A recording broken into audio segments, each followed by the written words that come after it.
Bienvenidos a una charla con el programa de entrevistas de mi canal de YouTube, El Mundo Poético de Antonio J. Martín. Hoy tengo el placer de contar en el programa con la polifacética profesional Aida Miranda Gómez. Un saludito. Muchas gracias, Aida, por estar en el programa. A ti. Ai- Aida Miranda Gómez es una psicóloga polifacética con una sólida trayectoria en el ámbito clínico, neuropsicológico y la prevención de riesgos laborales. Su experiencia integra la atención directa a colectivos vulnerables, menores, tercera edad, víctimas de violencia de género, con una formación técnica avanzada, destacando por su capacidad para combinar la intervención sanitaria con la docencia y la gestión técnica en salud laboral. Formación académica principalmente se compone de un máster en prevención de riesgos laborales por la UNED 2025, máster en psicología general sanitaria por la Universidad Internacional de Valencia 2024, máster en neuropsicología clínica por la Universidad Internacional de Valencia 2023, grado en psicología Universidad de Sevilla 2022, técnico superior en educación infantil, Ribamar, Sociedad Anónima 2018, técnico en cuidados auxiliares de enfermería, Ribamar S.A. 2016. Como experiencia profesional, ha sido psicóloga general, sanitaria y neuropsicóloga, 2025 hasta la actualidad. Diagnóstico e intervención neuropsicológica y cognitivo-conductual. Psicóloga en prevención de riesgos laborales, engloba prevención desde 2025 hasta la actualidad, gestión de planes, evaluaciones de riesgo y formación técnica. Psicóloga docente en FP, ABEL formación, engloba 2025-2026, impartición de módulos sobre PRL, psicóloga clínica, Atienda 2024-2025, CANEURO 2023-2024, evaluación e intervención en trastornos del neurodesarrollo y atención a la tercera edad. Psicóloga en FADEMUR desde 2021 a 2025, colaboraciones periódicas, impartición de charlas sobre violencia de género, estimulación cognitiva y ciberseguridad en entornos rurales, y auxiliar de enfermería en hospitales y residencias desde 2015 a 2024. Experiencia asistencial en psiquiatría, traumatología y psiquiatría.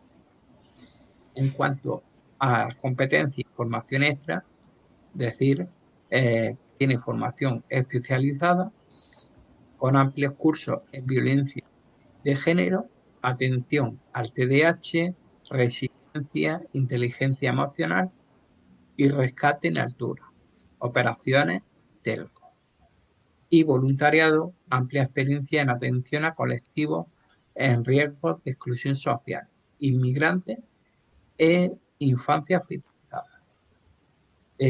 Muchísimas gracias, eh, Aida, por estar en esta nueva etapa de una charla con.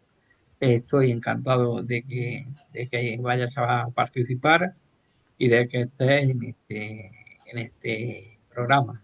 Así que darte las gracias. Muchas gracias. A ti también por invitarme. Mira, en este primer bloque que vamos a hablar sobre la parte humana y motivación académica, lo primero que me gustaría preguntarte es cómo te definirías tú como persona. Bastante amplia la pregunta. Yo me definiría como una persona bastante... Bueno, también es verdad que me lo han dicho muchas veces, que me consideran humilde porque no soy una persona presumida. También creo que me considero más bien cercana porque lo de la humildad yo lo veo un poco relativo. Pero es verdad que yo sí me veo a mí misma mucho más cercana me siento una persona que no le gusta mucho tener roles de autoridad con la gente, sino que todos los trabajos que hago los intento hacer siempre de forma cercana, tanto los cursos que doy, las sesiones de psicoterapia, incluso cuando por las mañanas, bueno, en la parte de la oficina no tanto porque estamos con los papeles, pero cuando vamos a hacer visitas de empresas o cursos específicos también de prevención, sí me considero una persona muy cercana. Entonces yo cuando doy cursos o cosas, la gente me lo agradece bastante porque sobre todo en prevención las cosas son muy aburridas. Los cursos de prevención son aburridísimos. Porque las sesiones de psicoterapia eso sí son más normalitas y eso, pero la gente realmente me suele considera bastante cercana. Eso sí es una palabra. Y luego, no sé, en otras cosas, pues como comentaba antes con él, antes de empezar el programa, que hacemos una previa entrevista, le estuve comentando que yo tengo un perfil cognitivo bastante neurodivergente y fue justo cuando hice el máster de neuro en 2023, fue cuando lo terminé, que tenía yo en ese momento 25 años, se me diagnosticó con altas capacidades, autismo de grado 1 y TDAH. Entonces yo creo que como soy bastante diversa, porque tengo muchas cosas, pero eso bueno, no es malo, malo. Pues han configurado gran parte de cómo soy, pero no todo. Hay muchas cosas que son mías y otras cosas que son debidas a ese perfil divergente. ¿Qué evento o experiencia personal fue determinante para ti para decidir que querías dedicarte al cuidado y al bienestar de los demás? Pues yo cuando era pequeña, lo primero que se me ocurrió fue lo típico de cuando le preguntas a los niños qué quieren ser de mayor, era ser veterinario, porque me gustaban mucho los animales y la biología siempre ha sido algo que me llama mucho la atención.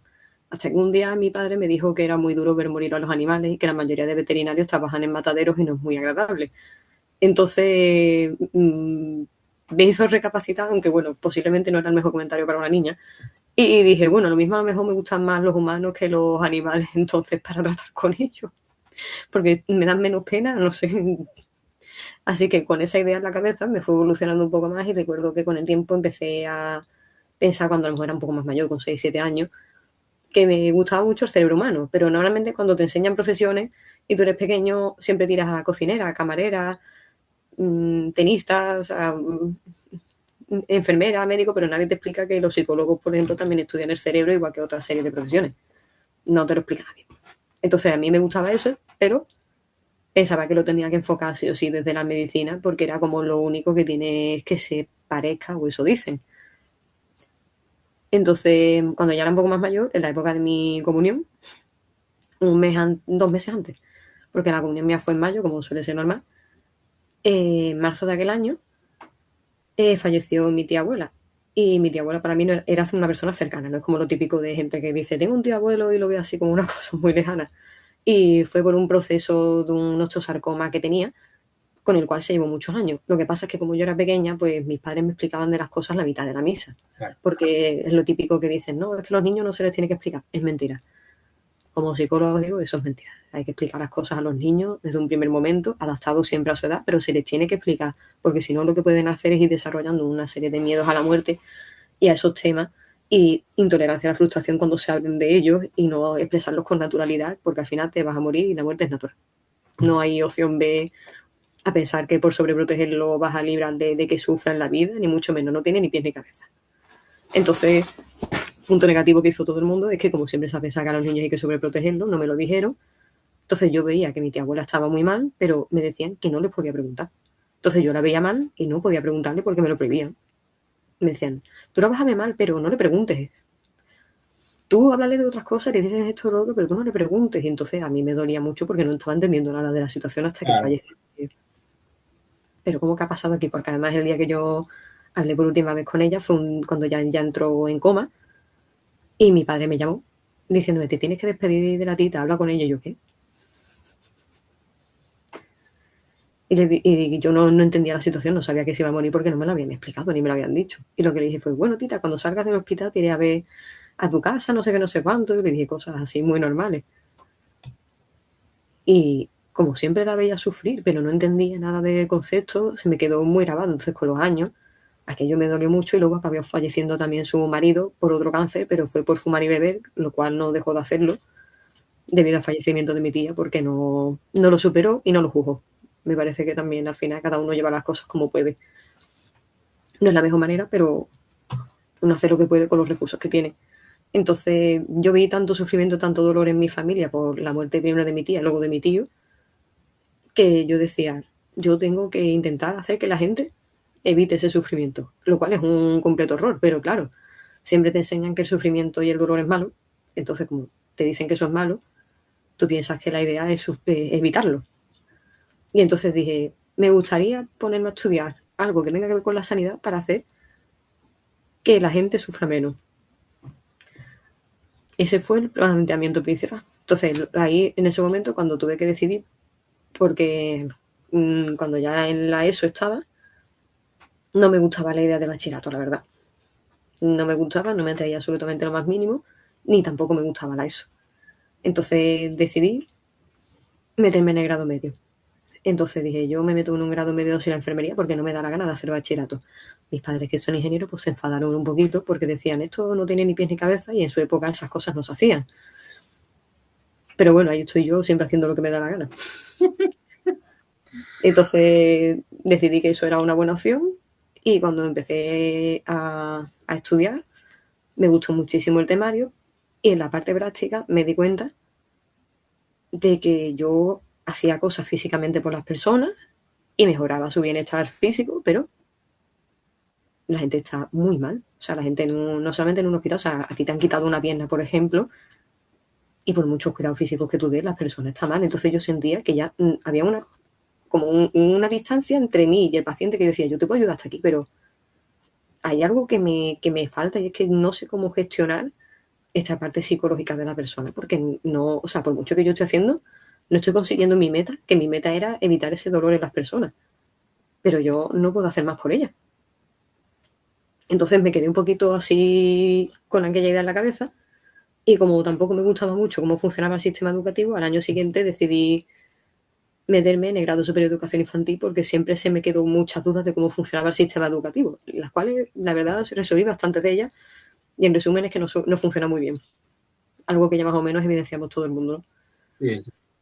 Sí, no funciona bien, la verdad. No tenemos, o sea, hay muchos métodos y muchas cosas que no se aplican ni para Dios y no hacemos las cosas bien, no nos adaptamos a los ratios, ni a las divergencias, ni a nada. No hacemos las cosas bien. Pero bueno, nada que la gente no sepa tampoco, ¿no?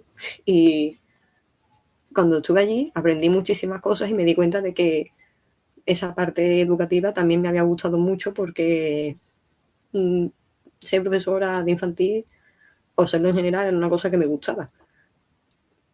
Y cuando entonces ya tuve que elegir carrera, al principio tenía en mente que quería meterme en enfermería, porque pensaba que era como lo vocacionalmente correcto, hasta que de un momento a otro, cuando estaba, después de que surgiera la primera convocatoria, yo para la segunda iba a poder entrar, pero en la primera no entré en enfermería. Pero no sé por qué, no me llevé ni días pensándolo, ni mucho menos, sino que fue verlo y le dije a mi madre, mamá, cámbialo y pon psicología arriba. Y mi madre me miró y me dijo, yo lo hago. No me lo cuestionó, simplemente dijo, seguro que la niña se habrá llevado días pensándolo y habrá sido una decisión completamente premeditada, pero es mentira, no fue así.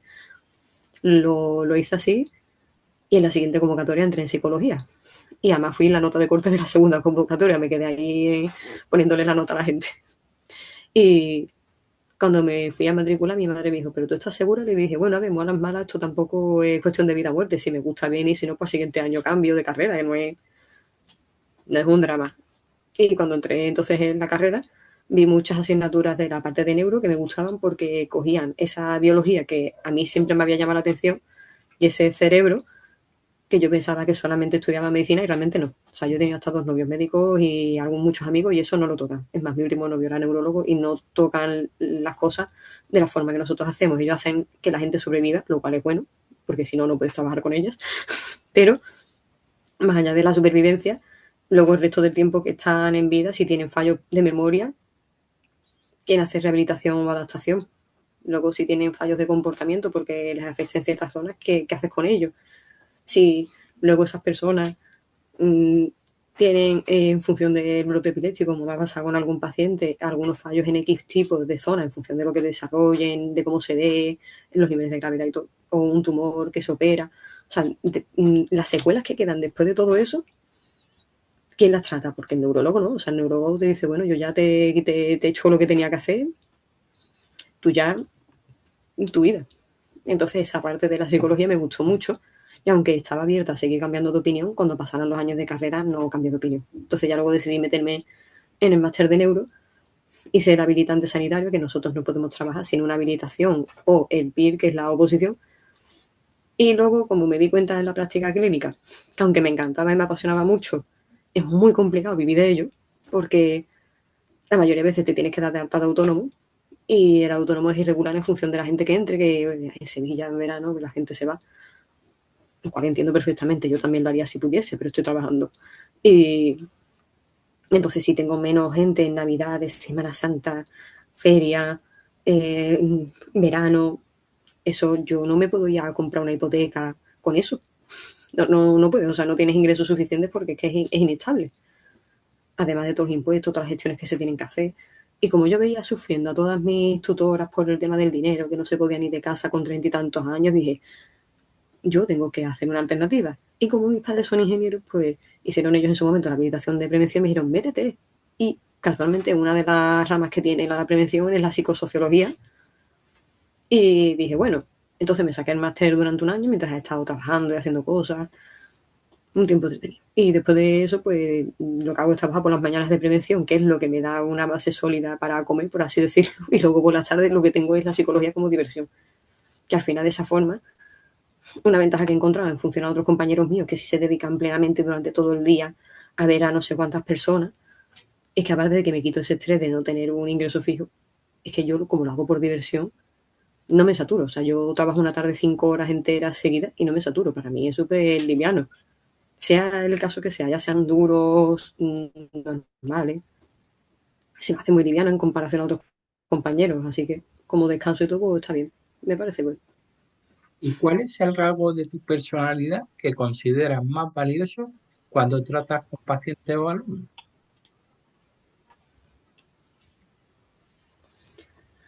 Siempre me dijo antiguamente una psicóloga con la que estuve yendo hace unos años, que eso, que era una persona como muy, muy abierta y muy cercana. Y me dijo eso, cuando empieces a trabajar dentro de un tiempo, te vas a dar cuenta de que te va a ayudar mucho. Aunque luego a nivel de relaciones sociales en tu día a día puedes ver ventajas y desventajas, dice, vas a hacer que la gente tenga más facilidades de hablar contigo, de querer contarte cosas, de conectar de una manera distinta con la gente. Pero sí que es cierto que he notado que aunque con la mayoría me funciona, a lo mejor, por decirte, un 80%, siempre hay un porcentaje de personas muy cerradas a la que eso les parece un poco extraño porque es como, yo esperaba una persona muy, muy así y yo al revés. A mí yo no tengo problemas en contar, por ejemplo, si una paciente mía me dice, es que me está costando mucho trabajo dejar a mi pareja, no sé qué, le dije, no te preocupes, digo, todo el mundo hemos hecho eso, digo, a todo el mundo nos cuesta trabajo las primeras veces y dice, pero a ti sí, digo, hombre, claro, digo, yo también he tenido pareja, o sea, yo aparte de estar aquí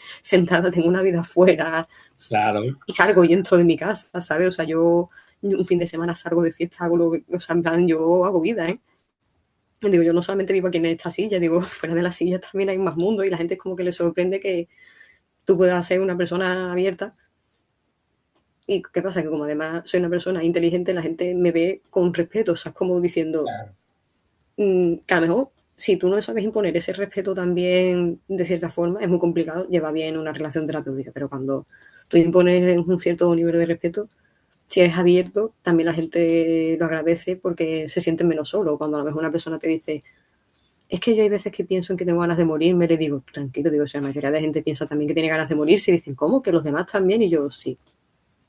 Digo, todo el mundo hemos deseado morirnos en algún momento y dice, pero los demás, o sea, yo pensaba que era una cosa mía y digo, no. Entonces, ¿qué pasa? Que muchas veces el darse cuenta de que el resto de personas también tienen esos pensamientos les consuela porque muchas veces piensan que están locos porque se les pasan cosas por la cabeza, que no es Sí, así. sí.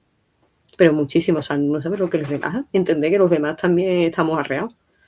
Y entonces, si tienes una manera de encontrar un equilibrio entre ser abierto y mantener un nivel de dirección, es más o menos una relación buena. Aunque bueno, como he dicho, hay gente que más o menos no la lleva bien, pero bueno, eso es su problema. Con el resto me funciona muy bien, así que es lo que hay. Efectivamente. ¿Cómo te ha moldeado tu visión del mundo el trabajo voluntario que has realizado con diferentes colectivos? Pues yo es que he hecho tanto, empecé primero con personas mayores, aunque luego como he trabajado también con ellas, pues se solapa un poco. Pero yo creo que lo más llamativo para mí sería, no ni siquiera con la población inmigrante que estuve dándoles clases una vez de español, sino yo creo que a mí me pareció más impactante en la que he hecho yo muchas veces, porque claro, aquí en Sevilla el barrio de las 3.000 viviendas es muy sonado por toda España en general, porque suele ser uno de los barrios junto con los pajaritos que los tenemos. Es que todo está aquí en Sevilla. Aquí en Sevilla tenemos unos barrios muy curiosos y yo vivo en medio de los dos. O sea, yo tengo las 3.000 por un lado aquí, su eminencia por detrás y los pajaritos por otro. O sea, yo estoy rodeada en mi barrio. Y cuando estuve con los niños de las 3.000 viviendas, a mí me ayudó mucho a abrir los ojos porque he encontrado chicos con 16 años que no saben leer y escribir. O sea, yo me quedé tiesa. O sea, yo cuando empecé el voluntariado y a mí me decían, tienes que enseñarles a hacer esto, esto, lo otro. Y yo decía, pero si no saben leer y escribir. ¿Cómo, o sea, ¿tú cómo quieres que yo le enseñe cosas? Sí, o sea, que te hablo con 16 años, o sea, que no te estoy hablando de un niño, o sea, con 16 años que tú eres un adolescente contundente y no eran personas que tuvieran ningún tipo de problema cognitivo, o sea, tú hablabas con ellos, podías mantener conversación, porque hablaban perfectamente bien, sin errores ni cosas así tampoco muy, muy notables, pero a mí eso me impactó muchísimo y me empecé a dar cuenta de que hay veces que damos por hecho que aunque tengamos un sistema educativo que nos ampara y que es público, el contexto modela mucho en función de la situación en la que se encuentra la persona. Entonces estos chicos, la mayoría de ellos, tenían que asumir también, tenía una chica en concreto que tenía que asumir el cuidar de su hermano como si ella fuese la madre, con 16 años. O sea, con 16, 17 años que tenía esa chica, cuidaba a su hermano de 4 o 5 años. Entonces ella no tenía tiempo para aprender a hacer esas cosas porque lo tenía que invertir en su casa, en hacer la comida, hacer cosas así. Dices tú, pero es que es tu hermano, no es tu hijo. ¿Dónde está tu madre? ¿Dónde está tu padre? O sea, ¿dónde están los Efectivamente. responsables? Claro, ¿qué pasa? Que los padres tienen que estar trabajando fuera todos los días para conseguir un mínimo de dinero para poder mantener esa familia. Entonces, el hijo grande es el que se encarga del pequeño y yo creo que a mí eso fue de los voluntarios que más me impactó porque dije, madre mía, o sea, es que es impresionante. Yo otra de las veces lo hice, aparte del de las 3.000, lo hice luego en los pajaritos, en una zona que hay, pero estuve muy poco tiempo. Y en ese también me pasó que me di cuenta de que muchas veces, a mí fue uno de los motivos por el que me fui, damos por hecho de que como son personas con bajos recursos, que muchas veces te hablan y son como muy directas, van como de una forma más agresiva, que lo son, y realmente. Yo entré en el aula y empecé como docente con ellos y los niños a veces se reían y se llevaban súper bien conmigo y los monitores decían, pero ¿cómo es que contigo se llevan bien y conmigo no? Y cuando entraban ellas se ponían, tú cállate, tú no sé cuándo, no sé qué. Claro, si tú le estás hablando mal, lo mismo a lo mejor agradecen que les trates como una persona porque es lo que son, ¿eh? Pues es una locura mía. Entonces tuve un enfrentamiento bastante curioso con el sitio, con la parte directiva y les dije que no estaban haciendo las cosas bien porque si conmigo funcionan y con ellos no, y los niños no son tontos ni tienen problemas ninguno, sino que cuando tú te pones con ellos de verdad aprenden y hacen cosas, pero tú no les tratas como debes y los tratas como si fuesen criminales cuando no han hecho nada, sino que simplemente son tonterías de la edad que hemos tenido también todo el mundo. También demonizamos como si ellos fuesen unos demonios y lo que hacen a lo mejor lanzarse una bolita de papel en clase y es que eso, que a lo mejor yo veía que uno lanzaba una bolita de papel y decía, anda, anda, trapaca la bolita, no sé qué, pero seguía con la clase y no le daba más importancia, porque ellos lo que buscan es llamar tu atención haciendo esas cosas. Si tú Efectivamente. no les das tanta importancia y no les castigas y no les riñes y no les haces eso, ellos dejan de hacerlo. Porque ¿para qué? O sea, yo para qué voy a molestarte si no, es que no te molesto. Si tú lo que haces es darle la vuelta a todo para que a ti no te moleste, y lo que hacen es parar, ¿no? Uno no sigue. Entonces conmigo no tenían problemas y con ellos sí. Entonces al final acabé abandonando el sitio porque no sentía que los demás docentes hicieran las cosas bien y me veía fuera de lugar porque al final veían mal que yo sí me llevara bien con ellos y que no fuera dura ni no les hablara mal y no les castigara todos los días. Porque es que yo no voy a estar castigando a adolescentes con la edad que tienen si ya los castigan suficiente en su casa y Y, viven cosas muy feas. y que castigándoles no va a solucionar nada. Nah, para ellos no. Contexto en el que ya estamos acostumbrados a que tengan padres muy disfuncionales y si encima soy disfuncional yo, que soy la única adulta que les puede servir de apoyo, ya no hay apoyo. Entonces, después de aquello, pues me fui como un mal sabor de boca porque realmente sí me gustaba lo que hacía, pero no me gustaba cómo lo hacían los demás y la tensión que se generó con aquello.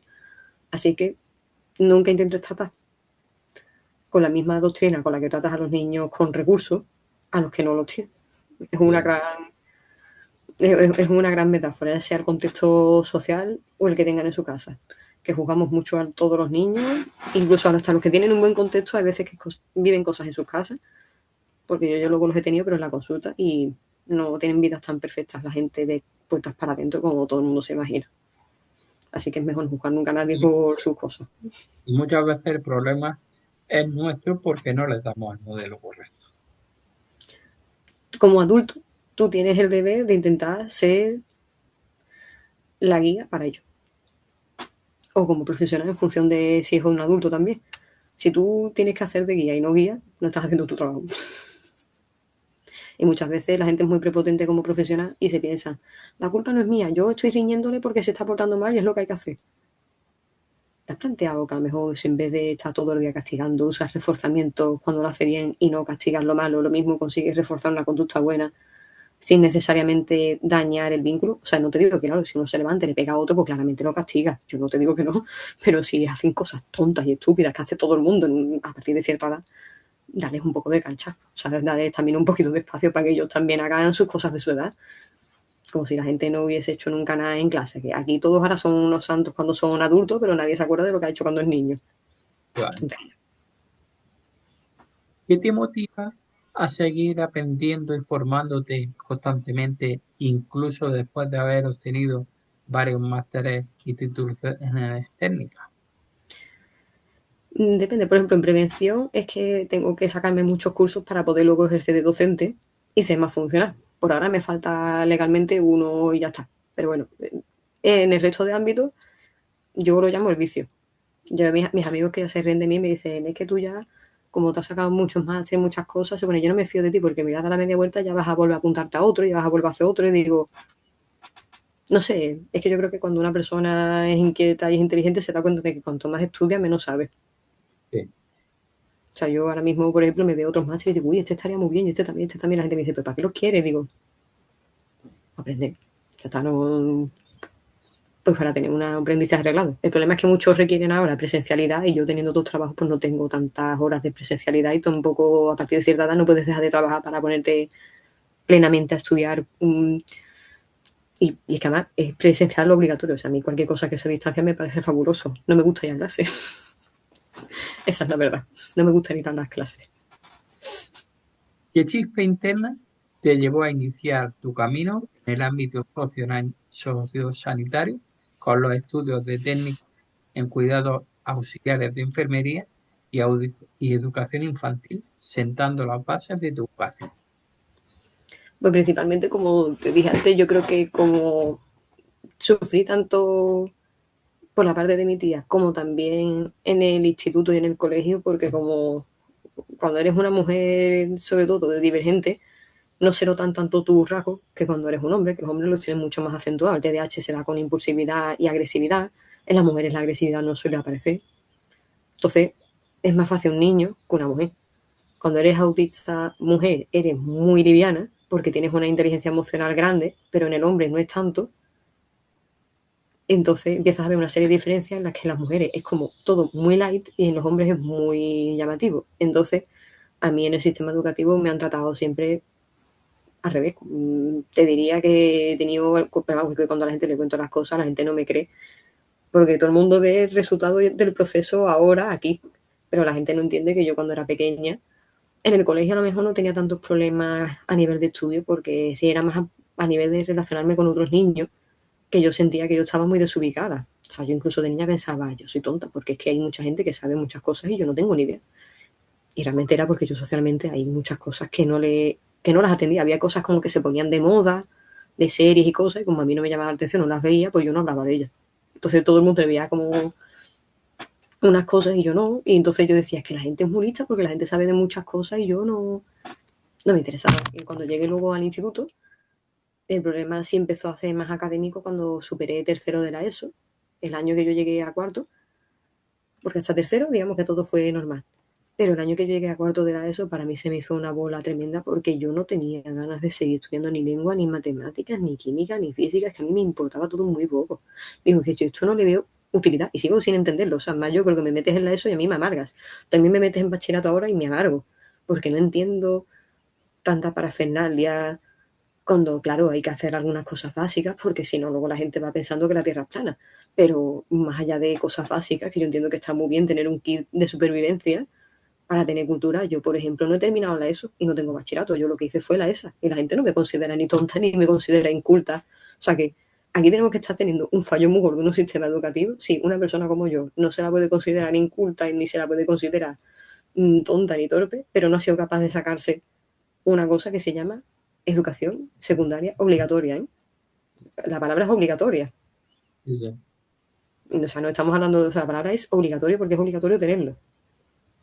Entonces, aquí las cosas están yendo muy mal.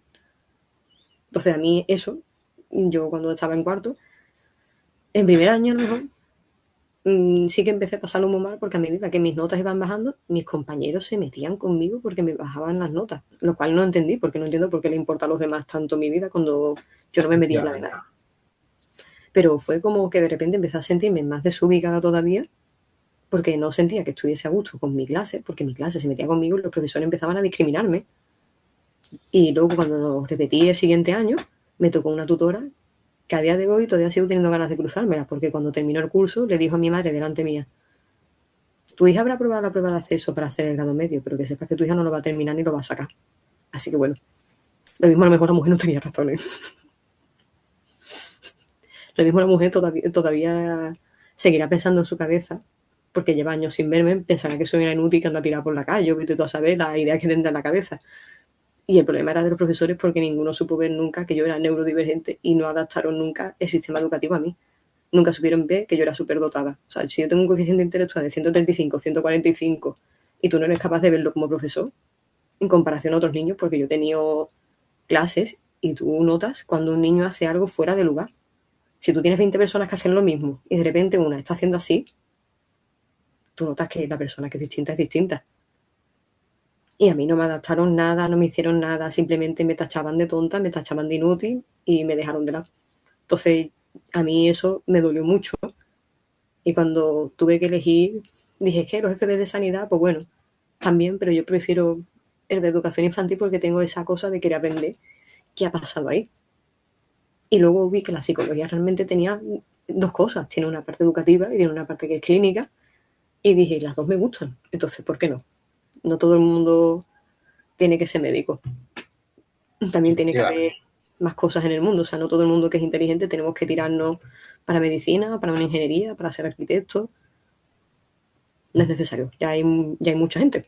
Ya hay mucha gente en el mundo que tiene esa profesión. No hace falta ser uno más. Y al pasar al grado en psicología, ¿qué necesitabas encontrar o resolver profesionalmente que no habías hallado en tus formaciones anteriores? Pero como digo, cuando estaba en el hospital, en esa parte práctica del día a día, y cuando a veces que he trabajado también, sobre todo notaba como ese muro de no poder seguir ayudando a alguien. Por ejemplo, cuando tú ves también una persona que tiene Alzheimer, yo he trabajado con mucha gente mayor con demencia, y más allá de los cuidados básicos no sabes qué hacer con ella. O sea, no sabes nada, porque dices tú, vale, ya la persona ha comido, se ha duchado, ha hecho sus necesidades, pero esta mujer está todo el día aquí sentada viendo la tele porque su familia no hace nada con ella. Y nadie piensa en que a lo mejor hay que hacer cosas con ella. Y que todavía sigue teniendo capacidad de poder hacer algunas cosas adaptadas a su situación, en función del grado en el que ande. Entonces yo sentía una pared entre lo que yo veía y lo que yo podía hacer. Y decía, aquí hay un hueco. Y luego en educación, sí que siento que, en cierta forma, como digo, siempre he querido intentar entender cómo funcionaba el aprendizaje. Y todas las asignaturas que había de educación me gustaron mucho en general, aunque luego me tiré para la parte de neuro, yo nunca rechazo las demás, ni mucho menos. Es que hay una cosa muy curiosa y es que realmente la parte conductista y la parte de neuro están peleadas, o la parte clínica con neuro, o sea, como que cada uno quiere tirar para una rama, pero la psicología todos no son parte. O sea, es como que muchas veces lo típico de hacer reducciones biologistas o reducciones psicológicas o reducciones biológicas, sociales, o sea, reducir lo único que te hace es ver las cosas de una forma más simple, pero una persona es donde vive, lo que come, sus enfermedades, su situación psicológica. O sea, una persona es un conjunto, no son partes. Entonces la gente se pelea mucho, pero para mí, como todo es importante, pues me gusta saber de todo, la verdad. Entonces, como psicología tiene de todo, me parecía muy interesante. O sea, en general es una carrera que es interesante. El problema es que luego cada uno, en función de lo que se quiera dedicar después, se tiene que especializar mucho y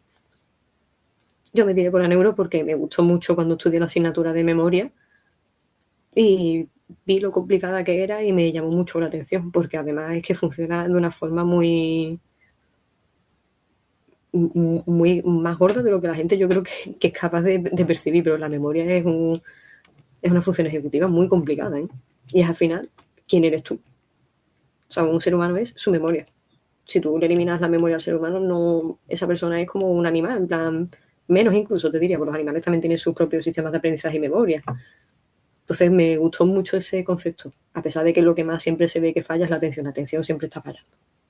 La atención, a la mínima que puede, se baja del carro y deja de trabajar, es la función más floja que existe. Sí, sí. Eh, ¿Cómo decidiste que el máster en Psicología General Sanitaria era el siguiente paso para integrar tu visión clínica con la realidad asistencial? Porque aparte de que el problema, como te he dicho, es que en España no nos dejan ejercer si no tenemos la habilitación. Y el PIR pasa igual, que, o sea, las habilitaciones son el máster o el PIR. Entonces, no tenía muchas opciones si quería dedicarme a ello luego a nivel profesional.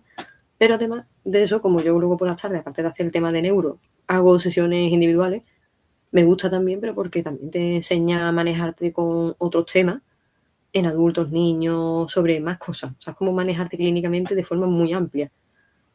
Está muy entretenido. O sea, yo por las tardes hago de todo. Tengo niños, tengo adultos, tengo una persona deprimida, tengo un niño con bullying, tengo una persona con ansiedad, tengo una persona con un duelo, tengo una entonces ves tantas cosas que es como muy gracioso. Y para mí la parte clínica y la de neuro están unificadas. Entonces yo no me molesto en separarlas mucho, aunque haya cosas que si hago diagnóstico, pues puramente más de neuro. Y si hago una cosa más de clínica, la pongo más aquí, pero que en general para mí la separación es muy difusa. Yo hago muchas veces cosas de ambas para mejorar ambas y ya está. Luego que te llevó a dar el paso hacia la prevención de riesgos laborales, una rama técnica tan distinta, y cómo encaja esta pieza en el puzzle completo que es tu perfil profesional actual.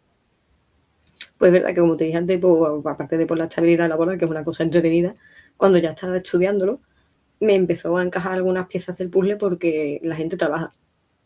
Entonces, si partimos de la base de que la gente trabaja, eh, las personas que también tienen neurodivergencias trabajan.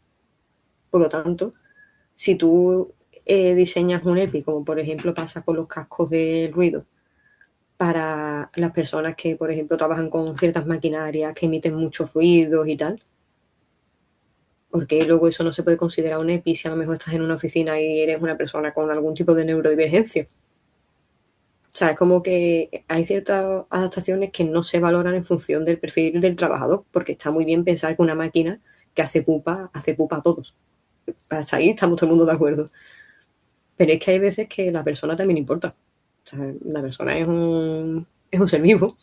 Y sí que es cierto que no me dejaron hacer en su momento el TFM del máster de prevención sobre ese tema porque mi tutor estaba bastante ausente. Al final me tuvo que tutorizar a una persona nueva y tuvimos que hacer el TFM, creo que fue en menos de un mes, porque el otro se llevó desaparecido 7, 8 meses y se negaba a responder. Entonces no pude hacerlo de eso, que era lo que yo quería. Mirar las adaptaciones también para las personas en general, pero más con el perfil neurodivergente por la parte de psicología, pero adaptaciones hay mucho para otras cosas, pero o sea, es como que todo el mundo ve muy objetivo, que al cojo hay que ayudarle a adaptarse, pero nadie ve que a lo mejor a la persona con TDAH si le pones 80 cosas para hacer y no se hacen de una manera distinta, le cuesta más trabajo para trabajar. O sea, es como que nadie se plantea lo que se llaman las discapacidades silenciosas.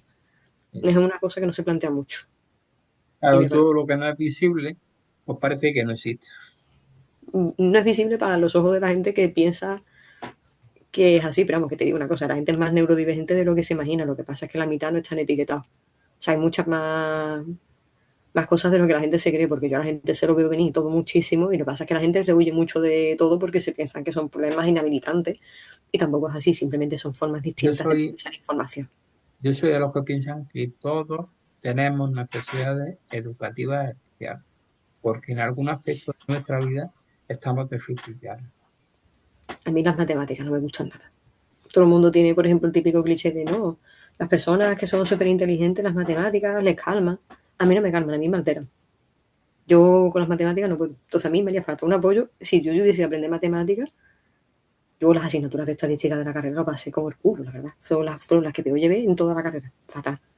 No, o sea, es que hay veces que uno no puede. O sea, es que yo miraba eso y decía, uff, esto es mejor que se lo aprenda otra, yo no. Yo necesito esas adaptaciones también, aunque no lo parezca. Que yo estudio 15 minutos, lo que pasa es que los 15 minutos me rentabilizan.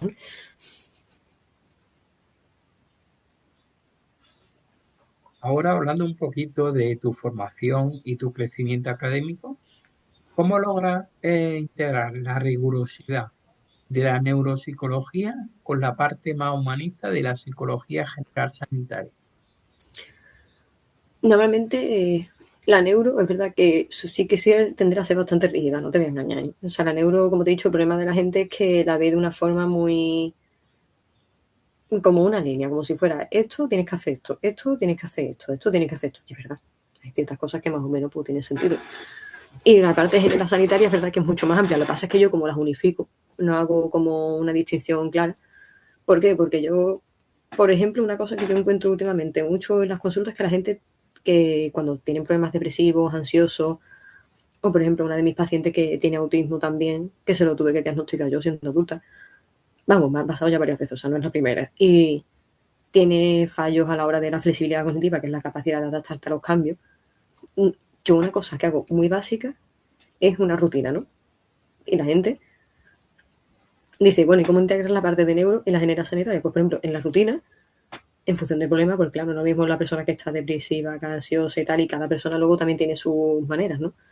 Pero, por ejemplo, mi paciente viene y se me queja y me dice, es que últimamente estoy desreguladísima. Le digo, claro, es que es verano y en verano no tienes rutina.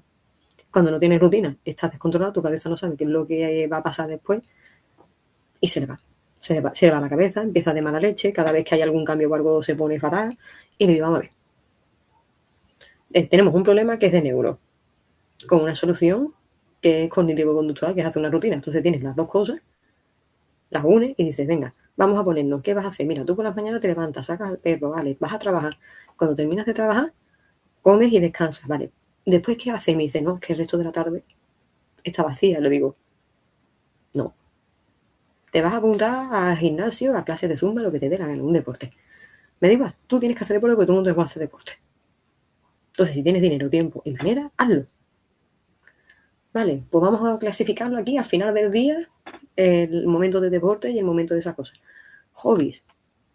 Hazte una lista entera de hobbies y coges y te pones así, así, así, así. ¿Qué es lo que consigues tú con esto? Y se lo explico, le digo, normalmente cuando tú tienes, hay tres partes del cerebro que están súper conectadas, que son el cortisol, con la parte del sueño y la comida. Como tú toques una de estas tres, las tres se tocan. Por eso mucha gente cuando tiene depresión o ansiedad come mucho, duerme mucho o poco o nada. Y con depresión o ansiedad, o sea, la mayoría de ellos siempre se tocan. O sea, tú ves que una persona deprimida o duerme muchísimo o no duerme, o come muchísimo o no come, y con la ansiedad te pasa lo mismo. Es porque las tres son primas hermanas. Y le digo, si tú tocas una, tocas las otras dos porque son así de sensibles, les gusta mucho hacerse así entre ellas. Y le digo, tú coges esto y coges esto otro y haces esto. Y verás tú como en un tiempo esa ansiedad que tienes se baja. Por lo tanto, tienes un problema de neuro, que es un trastorno de desarrollo, tienes un problema general sanitario, que es la ansiedad, coges una rutina y haces las dos cosas a la vez. Digo, pues separar, ¿para qué vas a poner una línea? Donde pongo yo una línea y digo, no, pues para flexibilidad cognitiva lo que tienes que hacer es esto, esto. Haces una cosa que te va a funcionar para las dos. Y si te funciona para las dos, matas dos pájaros de un tiro, o sea, es una fantasía. Entonces, me gusta quitar la línea que las separa, porque la gente es muy estúpida, a la gente le gusta poner unas líneas donde no las hay. ¿De qué manera tu formación inicial como técnico en cuidados auxiliares de enfermería y educación infantil potencia tu enfoque actual como psicólogo? Pues, como te digo, es verdad que como auxiliar he trabajado tanto con gente mayor que el tema de la... Cuando estuve también en el centro de día trabajando con gente mayor me ayudó mucho porque ya tenía ese contacto con ellos y sabía ya por dónde podían salir las cosas y me ayudaba también mucho a tener también estrategias distintas. Y en la parte de educación infantil sí que es verdad que como por las tardes veo personas adultas y niños, Y hay muchas técnicas y cosas que a lo mejor otros psicólogos no saben, porque yo he usado ya recursos de muchas cosas, he hecho muchas cosas con mis manos, de materiales y cosas así. Entonces las uso también mucho en la consulta, además de que también, como ya tienes experiencia hablando con ellos, sabes a qué nivel te tienes que poner para ir regulando las cosas.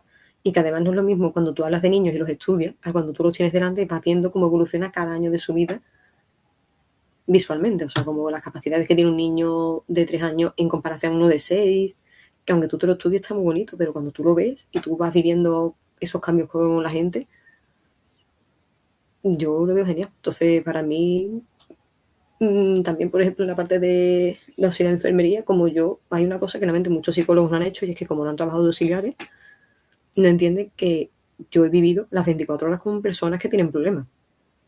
Y muchas veces he trabajado en residencia o en la casa de esas personas, o sea, lo que es en su contexto. Entonces yo tengo una información que hay otros psicólogos que la saben a lo mejor de forma teórica, pero yo la he vivido. O sea, yo he vivido lo que es tener a una persona llamándote al timbre a las 2 de la mañana porque está teniendo alucinaciones visuales, diciendo que el armario está saliendo ardiendo y hay una bruja a los pies de su cama. Y claro, una cosa es cuando a ti te dicen, no, las personas mayores con Alzheimer tienen alucinaciones de noche. Y yo las he visto, o sea, yo las he visto. O sea, un psicólogo normal no trabaja de noche. No, No suele estar ahí presente en esos momentos, pero yo eso lo he visto, o sea, yo he vivido eso. También cuando te hablan, por ejemplo, un caso muy bonito que me pasó, trabajando como auxiliar, era de una mujer que tenía Alzheimer y después de que la operaran, porque eso pasa muchas veces, que en las operaciones, cuando la recuperación, la mujer dejó de hablar. O sea, esa mujer hablaba y estaba más o menos con unos restos, pero dejó de hablar. Se llevó medio año en silencio, callada. Nunca volvió a hablar. Y un día que yo le iba a acostar, viví eso que se llaman como los despertares de los momentos esos de lucidez que se dicen de las personas con Alzheimer, y lo viví siendo todavía auxiliar cuando estaba en el grado superior de educación infantil, no había terminado todavía ni el grado superior. Y esa mujer, recuerdo que de repente yo estornudé porque yo tengo alergia. Y la mujer me dijo, Jesús, y dije, ¿y está hablando? Digo, si esta mujer no habla. Le dije, muchas gracias, no sé qué. Claro, yo estaba en ese momento un poco asustada, dije yo, por Dios, digo, esta mujer está, digo, si esta mujer no habla, digo, lleva medio año sin claro, hablar, es imposible, digo, pero bueno, puede ser un acto reflejo. sí. Y me quedé así callada y digo, bueno, muchas gracias, no sé qué, y me dice, de nada, de nada. Entonces dije, esto está muy raro, así que bueno, voy a intentar tirar, a ver hasta dónde llego. ¿Qué tal te encuentras? Vamos a llamarla a Pepa, ¿no? ¿Qué tal te encuentras, Pepa? Y ella, muy bien, la verdad es que estoy muy cómoda, muy a gusto. Y yo estaba con la cara tiesa diciendo, imposible, digo, si esta mujer lleva medio año sin hablar, cuando se lo cuenta a la familia me va a mirar con cara de loca. Que fue así también, además. Cuando se lo contó a la familia no se lo creían porque dijeron, esta me tiene que estar engañando, pero no, o sea, yo lo vi. Y la mujer empezó a decirme, muy bien, esto, lo otro, y dije, bueno, ¿y qué tal te lo has pasado esta tarde? Y me empezó a decir, esta tarde me he ido con mis hijas fuera a tomar un helado, ya han estado hablando del trabajo y tal, y me empezó a contar lo que estaban hablando sus hijas. O sea, la mujer estaba procesando información durante todo ese tiempo que estaba callada delante de ellas. Que claro, sus hijas se pensarán, mi madre no se entera de nada. Y la mujer empezó a contarme la conversación y las cosas, me empezó a decir, sí, porque hemos hecho esto, esto, lo otro, pero bueno, yo aquí me siento muy bien, tan bien cuidada, no sé qué, no sé cuánto, aunque echo de menos mi casa, tal, todo. Yo seguí hablando con la mujer un buen rato.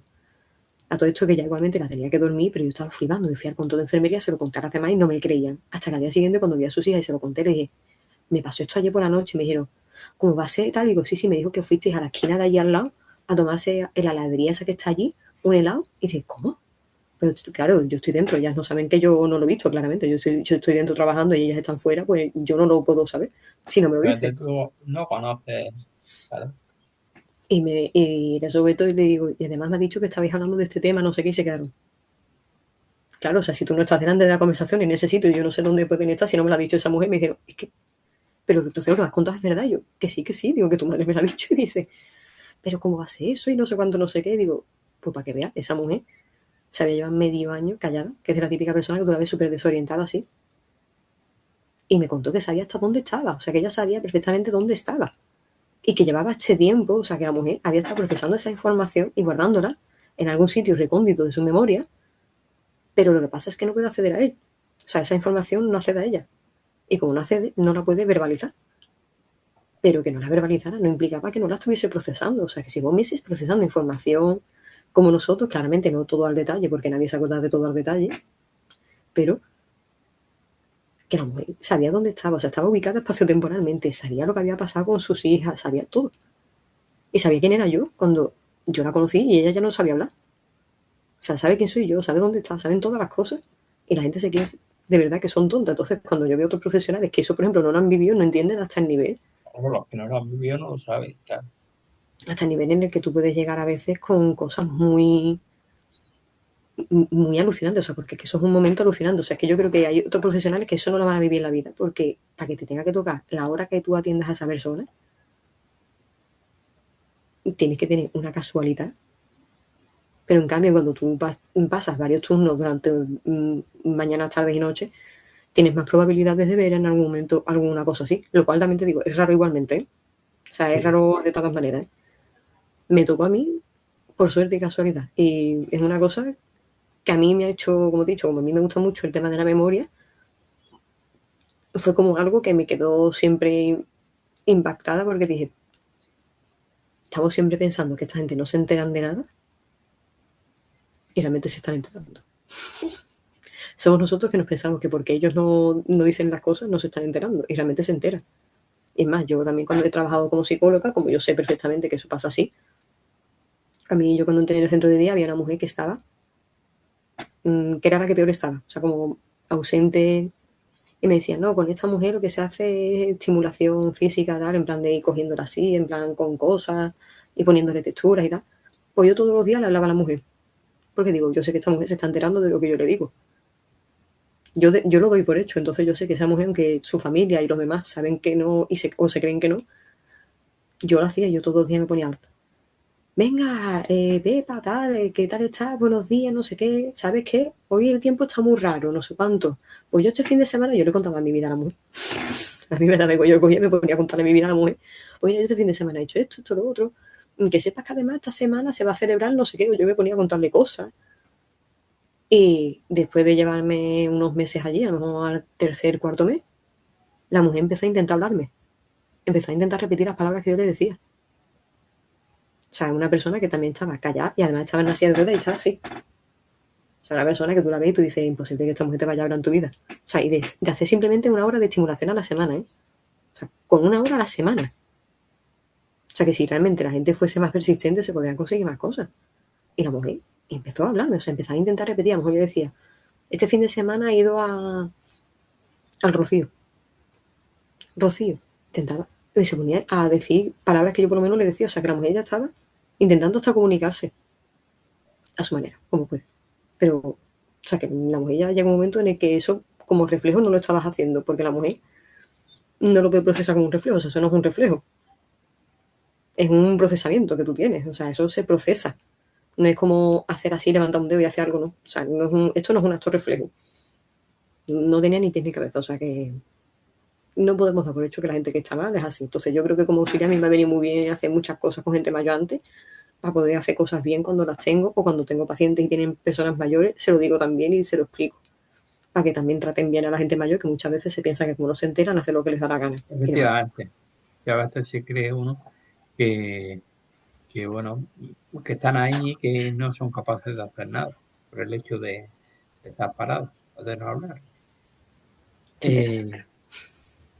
¿Qué asignatura o área de tu formación académica fue el mayor reto y cómo te ayudó a crecer profesionalmente?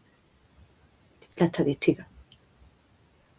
La odio. O sea, bueno, a ver, no es que la odie porque es útil, pero es como el típico amor incomprendido, ¿no? Como me ha costado trabajo, no porque fuese difícil, o sea, allí la aprobaba todo el mundo, menos yo. O sea, bueno, no es que yo la suspendiese mucho, pero no me quería poner. O sea, luego al final la aprobaba, pero la aprobaba sin yo querer hacerlo. O sea, era como decía, es que esto es un trámite, lo tengo que hacer sí o sí. Y luego es verdad que cuando tú le das el gusto, la estadística, nosotros teníamos un profesor que nos decía los mismos datos estadísticos, y eso lo hacen mucho en política, con los mismos datos, la izquierda y la derecha las usan de forma diferente. O sea, que la estadística también es una herramienta de manipulación. Y tú dices, ¿hasta qué punto puede llegar la estadística? Que todo el mundo lo ve como una cosa así práctica y tal, hasta para manipulación social de masas. Repito, que es un arma que usan todos los políticos indistintamente de su partido, ¿eh? Ninguno es mejor que otro, ¿eh? Y incluso lo que hizo el profesor fue dividir a la clase en dos, como si fuesen izquierda y derecha, les daban los mismos datos sobre las cosas y cada uno tenía que manipularlos con las estadísticas para pelearse con el otro y coger argumentos uno a favor de otro y en contra y montar discusiones así. Alucinante. Y sí que luego eso, cuando ya te empiezas a dar cuenta de que la estadística sirve para muchas cosas. Otra de las cosas que también es las asignaturas de después, hay una que es de estadística aplicada, que es psicometría, que esa sirve para, por ejemplo, cuando tú tienes que hacer un test de, por ejemplo, para evaluar la depresión o la ansiedad o lo que sea. Tú no usas palabras, ni frases, ni cosas aleatorias, sino que tú usas test que son fiables. ¿Por qué son fiables? Porque se les pasan una serie de procedimientos y de cosas para que cuando tú midas algo, midas lo que tú quieres medir y no otra cosa. O si mides otra cosa, también lo valoras aparte, pero eso es un trabajo, por ejemplo, de un doctorado, de incluso de una o varias personas, ¿eh? O sea, que hacer un test psicométrico son muchas fases de estudio y de cosas, entonces es como, no me gusta, pero es muy curioso ver que sirve para muchas cosas, aunque sean aplicadas. O sea, en psicometría, por ejemplo, no te lo ves venir. O sea, como en la estadística, ¿cómo va a ayudar en la psicología? Pues precisamente, aparte de hacer cosas con estudios poblacionales y cosas así, leches de ese tipo que hacen todas las carreras, es que psicometría está muy interesante. Porque medir lo que tú quieres medir a veces es muy complicado. Hay veces que mides sin querer otras cosas que no tienen nada que ver. ¿Cuál de todos los cursos de tu formación extra consideras que ha tenido un impacto más práctico en tu día a día profesional? Hay uno que hice de violencia de género que fue en la Universidad de Sevilla, pero no recuerdo cuál es el nombre del título exacto, o sea, no recuerdo porque es muy largo, pero está hecho en la Universidad de Sevilla, o sea, que tiene que aparecer ahí directamente. Y me apunté un poco por apuntarme, pero fue el que vi mejor. Y se hacía para medicina, enfermería, psicología, pero lo hicieron en la facultad nuestra, pero que era, o sea, como que cada edición la van haciendo en una facultad, pero pueden venir de las tres. Porque era para cuando, o sea, le estaba impartiendo prácticamente como el 112 para enseñarnos cómo trabajan ellos los casos de violencia de género, porque no todas las llamadas que reciben son llamadas de, oye, me encuentro aquí, ha pasado tal accidente, vení para acá, que son claramente importantes, sino que hay muchas víctimas de violencia de género que no llaman directamente a los números de violencia de género, sino al 112. Bien. Y escuchan conversaciones muy feas, o sea, nos pusieron grabaciones reales que salimos de allí llorando porque son horribles, o sea, es que escuchas cosas horribles, ¿eh? O sea, esta gente tienen un trabajo que es impresionante. Entonces yo sé que ese curso, aparte de, o sea, eran 2 días. Entonces durante ese curso nos enseñaron muchas cosas y además contrataron actores y actrices, en plan muy poquitos, 3 o 4, para fingir una situación real de un caso en el que van, por ejemplo, a un sitio por un accidente y también hay una víctima de violencia de género, en plan, una persona que no lo que sé que sea, en plan rollo, una persona que se ha caído al pozo y cuando llegan allí encuentran que el marido maltrata a su mujer y el que se ha caído al pozo es el hijo. En plan, para saber cómo gestionaría la gente esa situación como tal. Entonces, pidieron voluntarios y yo me ofrecí junto con 2 personas más, que además creo que eran de enfermería, creo recordar que era, o sea que no eran ni psicólogos siquiera. Y los otros 2 estaban paralizados, no sabían qué hacer. Porque pero te repito que además eran súper realistas, como eran actores y actrices profesionales, o sea, estaban metidísimos en el papel, que no es como lo típico en plan rollo película y cosas malas así que tú notas que no tiene chicha, no, sino que realmente era como que tuvieras como si fuese una persona que estaba, pero es que me ha pasado esto, es que mi marido me hace esto, todo lo otro, ¿sabes? Te lo contaban las cosas así, o sea, te iban, pero además con una línea temporal muy coherente, o sea, muy buenos actores, la verdad. Y me dijeron que la única que ha sabido actuar es tú. Y le dije que yo aparte de psicología hice ya, o sea, enfermería, yo ya he tratado con mucha gente antes, digo, o sea, yo ya me veo venir un poco la situación y me dijeron, es que eres la única que ha sabido calmar, porque no nos enseñaban Bien. protocolos para calmar, sino que nos dijeron, os suelto ahí y ustedes hacen lo que veáis que es correcto. Y cuando me soltaron yo me puse, a ver, pero mira, ven para acá. Entonces lo primero que hice fue apartar a la víctima del hombre, o sea, en plan, como a la que hacía de mujer maltratada, o sea, yo la parte del marido, pero lo hice yo, no fue como una cosa que yo pensara en decir, ¿y si la aparto? No sé cuánto, no sé, sino que lo que me salió instintivamente fue decir, si esta situación está así, lo primero que tengo que hacer es apartarla, hablarle bajito, relajar, habla bien, no sé qué, hacer preguntas muy pequeñitas, muy concretas, o sea, y fui haciendo unas cosas y me dijeron, es que lo has hecho todo perfecto, no sé qué, incluso la actriz cogió y me dio hasta las gracias, que dije yo, qué vergüenza, pero bueno, o sea, ese por lo menos para mí fue el curso más práctico que hice, pero porque ya no solamente eso, es que nos enseñaron tantas cosas de cómo funcionan y todo, que me pareció sorprendente. O sea, es que a mí ese curso me encantó. Yo creo que es un curso que deberían de hacer obligatoriamente, tanto en psicología como en enfermería y medicina. O sea, no que fue sustantivo. O sea, yo creo que es un curso que es muy obligatorio, aprender a manejar situaciones de violencia, pero no solamente de género, sino situaciones violentas en general.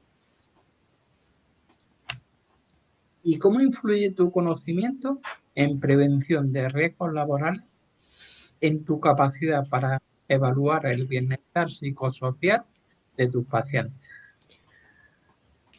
Como te he dicho, la gente trabaja.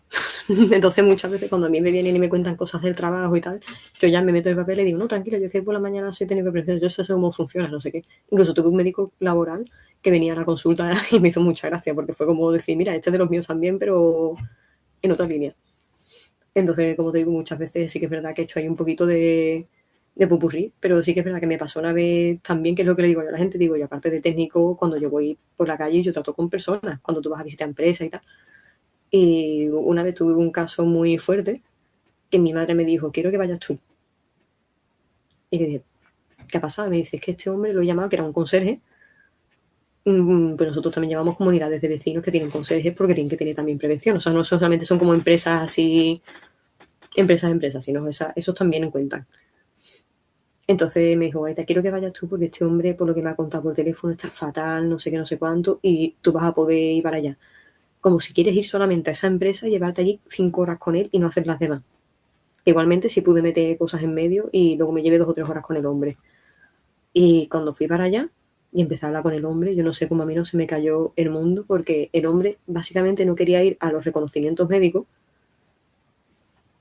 porque él sabía que se lo iban a denegar. Y yo le dije, ¿qué es lo que ha pasado? Y me contó, mira, yo he visto hace poco a mi mujer y a mi hija morir de un cáncer. Ahora mismo, como me hagan un reconocimiento médico, me van a decir que yo no soy apto para trabajar y yo tengo otra hija. Yo no me suicido porque tengo a mi otra hija. Y le dije, no te puedo juzgar esa situación. O sea, es que ¿cómo le dices tú a alguien que tiene que ir obligatoriamente a un reconocimiento médico cuando saben que le van a denegar reconocimiento médico porque no está en un estado mental óptimo para poder desarrollar su trabajo al 100%?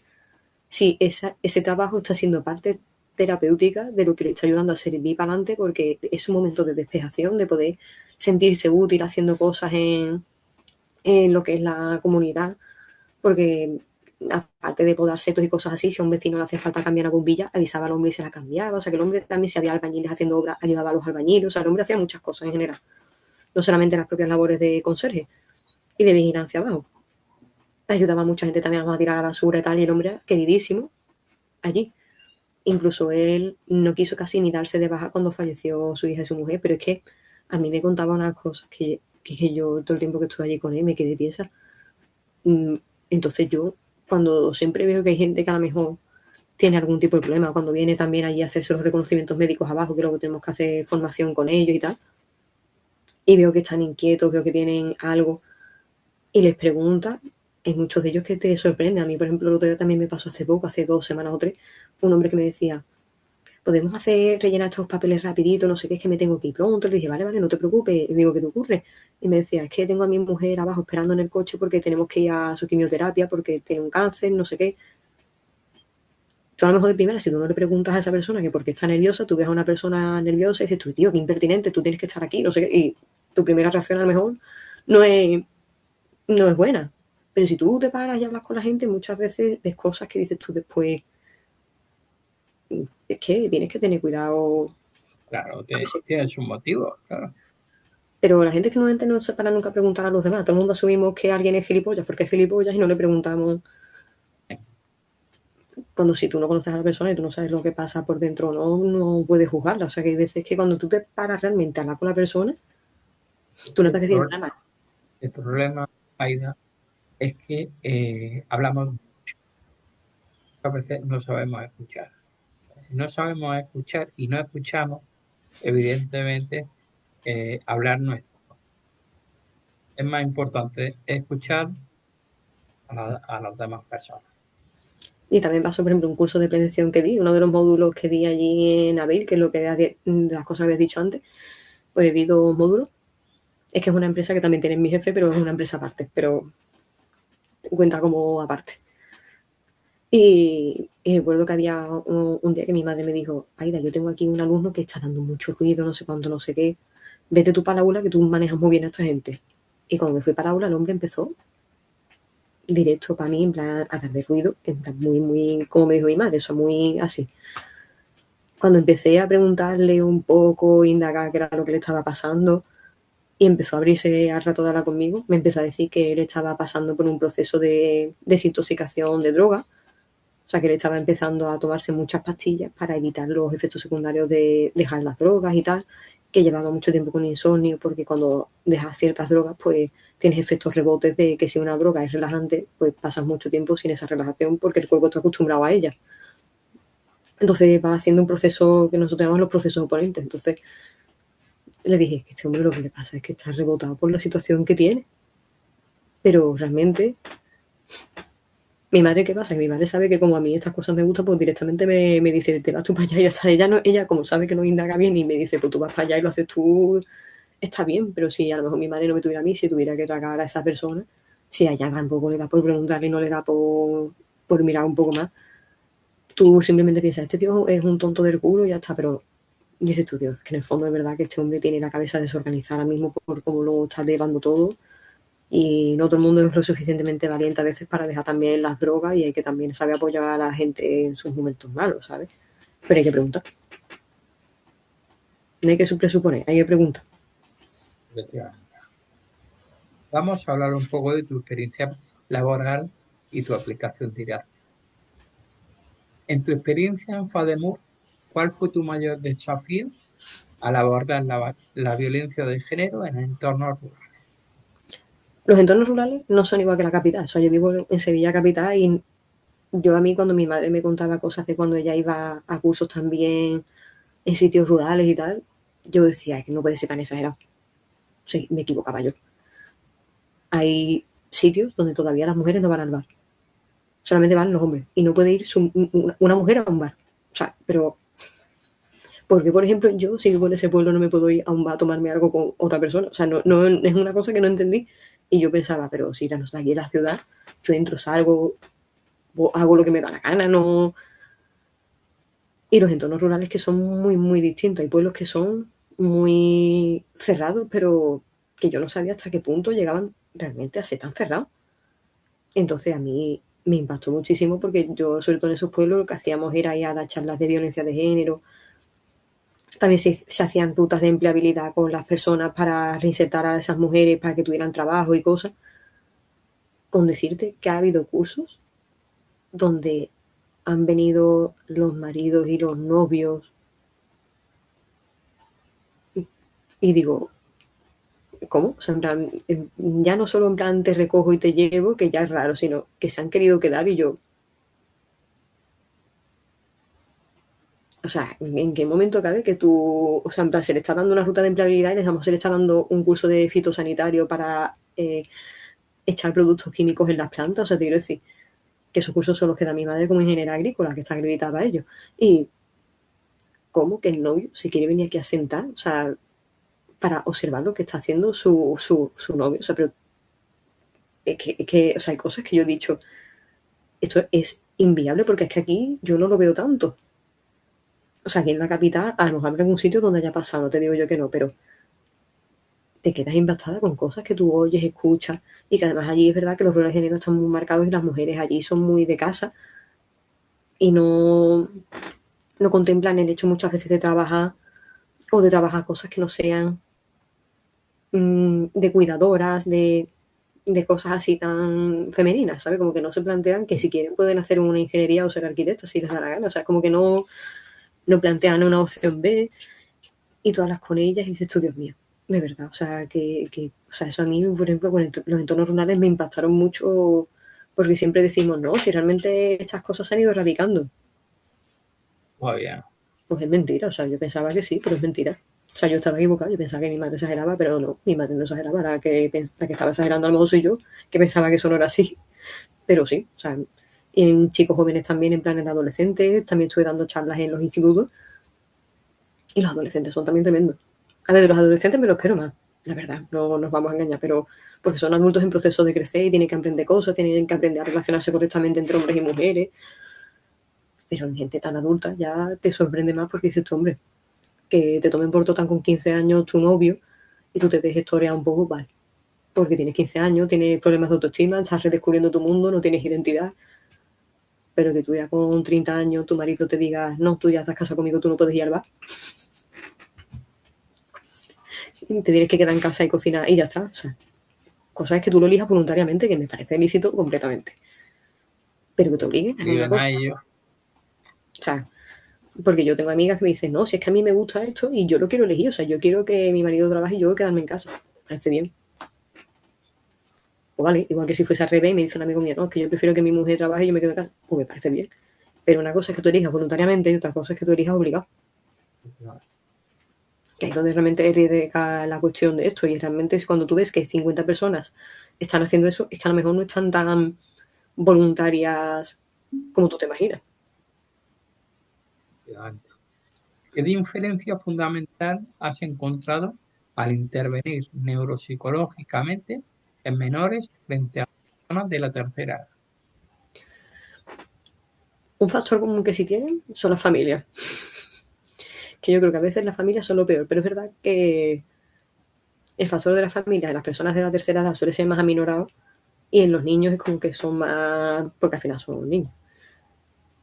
Y de diferencias que encuentras son también, por ejemplo, que las personas mayores a veces son muy reactivas a querer hacer ciertas cosas y los niños realmente cualquier cosa que tú le das las aceptan y las hacen.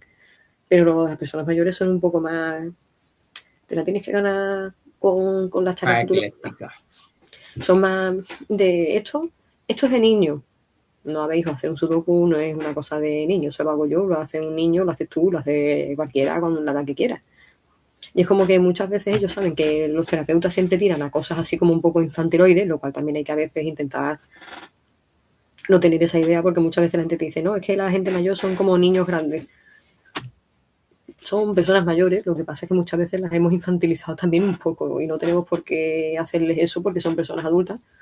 Y yo, por ejemplo, en la carrera tuve una asignatura que era la de envejecimiento y nos decían, o sea, nos pusieron un caso práctico que nos quedamos todo el mundo loquísimo. Y ahí fue cuando yo empecé a aprender que realmente esa frase de que los niños y los adultos son lo mismo, no tenían razón. Y era que tú a un niño, si tiene alguna situación de peligro o tal, tú puedes intervenir y hacer lo que tú quieras. Pero, por ejemplo, una persona mayor en una residencia que tenga una discapacidad, quiere ponerle los cuernos a su marido con otra persona mayor de la residencia, ¿tú qué haces? Y nos quedamos así diciendo, pues bueno, la respuesta correcta es no te metas. Es una persona adulta que puede decidir por sus propios medios si quiere hacer eso o no. Sea lícito moralmente o no, es su responsabilidad. Pero la mayoría de veces todo el mundo respondía, pues yo me chivaría a la familia, yo le diría a los hijos, y no, pero es que es una persona adulta. Se nos está olvidando que las personas adultas también tienen su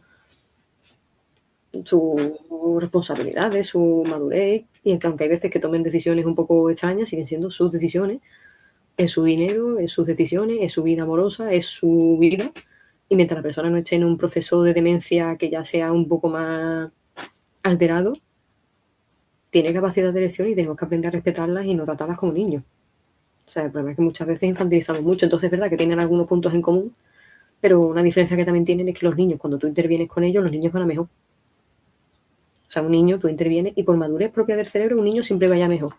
Pero además, tú lo que haces es acelerar algunos procesos para que vayan a mejor más rápido. En cambio, con las personas mayores,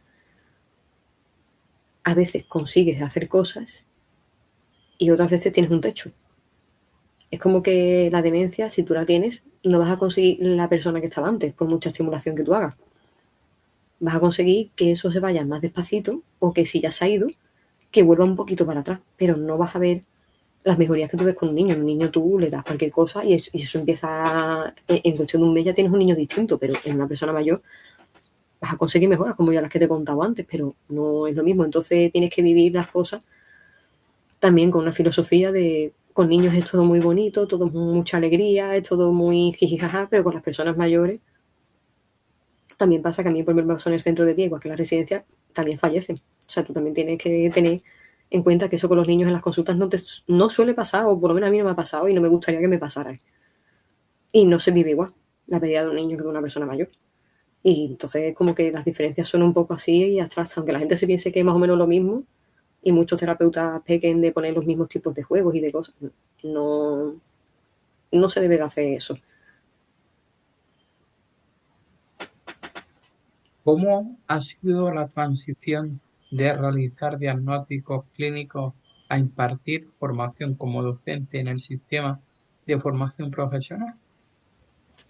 Es que para mí los diagnósticos, como los hago por la tarde y por las mañanas hago formación, es como... Yo lo que le digo a la gente, digo, yo es que cada semana tengo un mundo. Yo me levanto por la mañana y un día estoy dando un curso, otro día, o sea, hoy por ejemplo he visitado 3 empresas. Esta mañana me he levantado y me ha dicho mi padre, oye, hace falta ir a ver 3 empresas, 2 en 2 hermanas y una nutrera. Y yo, pues ya está. Entonces yo me levanto y digo, venga, pues hoy vemos empresas, hoy hacemos formación, hoy hacemos papeles.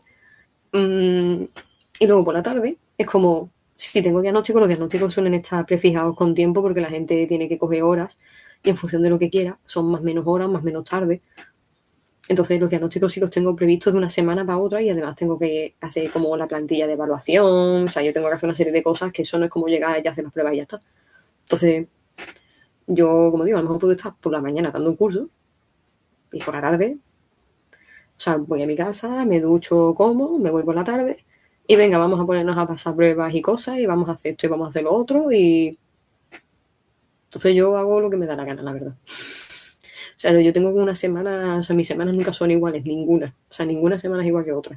Y los casos que tengo por la tarde también son muy distintos. O sea, como veo de todo, veo niños, veo adultos, veo de la parte de neuro, veo la parte clínica, pues yo cada tarde y cada mañana, para mí, de todas las semanas es distinta una a otra. A veces es un poco locura, pero luego cuando te acostumbras con el tiempo no lo ves tan raro. Es como más estimulante que aburrido. Sí. ¿Qué lección profesional importante aprendiste durante tus prácticas en GNEUR que aplicas Dale. actualmente en tu trabajo? Pues que la rehabilitación es una parte muy, muy importante hacerla, pero principalmente si los niños no tienen apoyo en su casa y los padres no hacen lo que tú les dices, es un saco roto. O sea, vas avanzando pero a pasos muy pequeñitos. Aparte de eso, también una de las veces empezamos a intervenir con un chaval que sí tenía 17 años, entonces como era mayorcito, pues la madre nos daba permiso para que pudiéramos hacer más cosas fuera de la consulta. Con niños más chiquitos no, porque no debemos hacer tan menores, pero con él que sí tenía una edad, era un chico que tenía un autismo de grado 2 y recuerdo que él,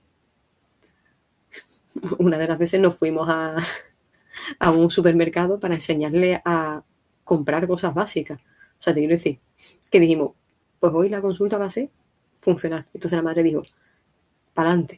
Pues claro, tú tienes que pedir permiso, aun teniendo 17 años, le tienes que pedir permiso a los padres. Y la madre dijo, es que yo quiero que le enseñes a hacer esas cosas. El chaval acabó detrás de la caja registradora. Fue una tarde muy, muy entretenida. Entonces yo recuerdo que una de las cosas que aprendí es, está muy bien hacer cosas también dentro de la consulta, pero hay que aprender también a saber moverse fuera, porque si al final no llevas las cosas de dentro para afuera, Claro. caen los sacos rotos. Y por eso luego, yo ahora como profesional, por eso te digo que siempre recomiendo, tanto en niños como en adultos y tal, que aprendan hobbies, que aprendan cosas que sean, por ejemplo, cosas de casa, de aprender a coser.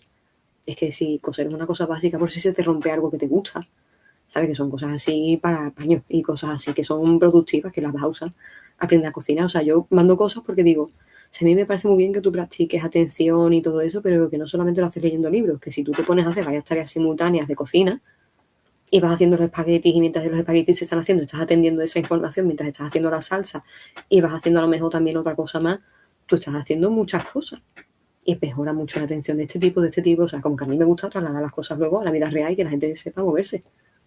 Entonces, un día también, por ejemplo, con el chico, aparte de llevarlo al supermercado, otro día lo llevamos a un bar porque nos dijo que le daban fobia a los camareros, porque los camareros gastan muchas bromas. Claro, como no las entendía, el chiquillo, que también, o sea, ojo, que yo lo entiendo perfectamente porque a mí de niña me pasaba que yo tampoco lo entendía. Y hay algunas veces que tampoco los entiendo de adulta, ¿eh? O sea, no lo juzgo, pero es verdad que no me da miedo. O sea, es como, a ver si le daba miedo, pero que le entendí perfectamente.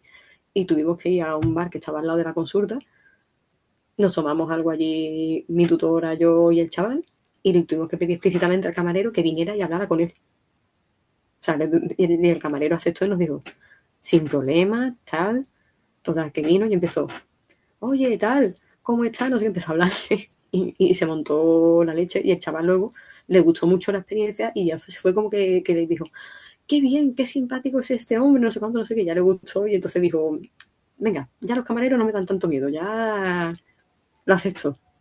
Entonces eso, es como que el hecho de ver que las cosas tienes que llevarlas para afuera también, me gustó mucho. O sea, es como una filosofía también muy bonita de entender que las cosas no se pueden quedar de puertas para adentro. Claro. Eh, ¿Cómo gestiona las situaciones de crisis o alta presión al realizar visitas a empresas o trabajar en entornos sociosanitarios? Es que es verdad que las visitas de empresa, por norma general, yo tengo. O sea, yo divido a la gente en trabajadores y empresarios porque realmente suele ser la división clásica. Los hay de todo, pero tanto trabajadores súper desagradables, me pasa más con los encargados. La gente se cree que no, pero los encargados para mí son los peores. Cada vez que hay un encargado de algo, suelen ser súper desagradables. No entiendo el motivo, porque es como, no sé, una cosa muy rara, pero me ha pasado tantísima cantidad de veces que es algo que sigo sin explicarme. Pero encargados en varios tipos de diferentes trabajos que no tienen nada que ver una cosa con la otra, entre un electricista y uno de camarero, que digo, no entiendo por qué. Entonces sí que es verdad que esos momentos son muy desagradables porque empiezan a hablarte más y tú dices, si yo estoy además hasta por encima tuya, chiquillo, o sea, a mí no me tienes que hablar más. O sea, Efectivamente. yo si quisiera puedo hacer cosas que te pueden sentar muy mal a ti y en tu empresa y no las hago, pero, o sea, trátame con respeto. O sea, yo no estoy viniendo aquí atacándote ni nada. O sea, yo recuerdo una vez que una Pero mujer me vino y me dijo, quizás crees tú que es por el hecho de ser mujer. normalmente es verdad que en algunas ocasiones me lo han hecho también propiamente más mujeres que hombres, incluso te diría yo. ¿Eh? O sea, me ha pasado más incluso con propiamente mujeres. ¿Eh? Eso es un dato curioso. Pero es verdad que luego en las clases por las mañanas, cuando sí impartimos los cursos de prevención, nosotros muchas veces tratamos con electricistas, albañiles, fontaneros, y la mayoría son hombres, por no decirte el 95%, porque son profesionales, o sea, profesiones como muy masculinizadas, o soldadores y tal. Bueno, por ejemplo, una vez de soldadura tuve una chica, y bien, o sea, te quiero decir que guay. Pero es verdad que si tú sabes entrar fuerte, o sea, tú al principio tienes que entrar con cierto nivel de autoridad y tal, no hay tanto Sí. problema. Los hay que son muy particulares y que a lo mejor te intentan vacilar. Y yo se lo he dicho a mi madre muchas veces, porque mi madre cuando le pasan situaciones así se queda bloqueada, le digo. Yo, sobre todo cuando estoy en un aula, sí cojo y te digo, a mí no me vas a dar por culo, te vas. O sea, tú aquí vienes a respetarme, yo te estoy respetando, tú me respetas a mí. Pero que no, te vas. Y si te vas, no vas a tener título. Si no tienes el título, no puedes trabajar. Sí, claro. En tu empresa van a pagar el dinero sin tu haber trabajado y te vas a meter en un lío. Así que o te callas y respetas y te quedas aquí sentado y participas como el resto de la clase o te vas para afuera. Y tú te afrontas con las consecuencias porque tú eres adulto, pero yo a ti no te tengo por qué soportar. Y la gente y me dice mi madre, es que tú eres muy agradable, pero a veces te pones muy borde. Le digo, claro, es que hay gente con la que tú te tienes que poner borde. Si Pues te no, vas un poquito de sereno.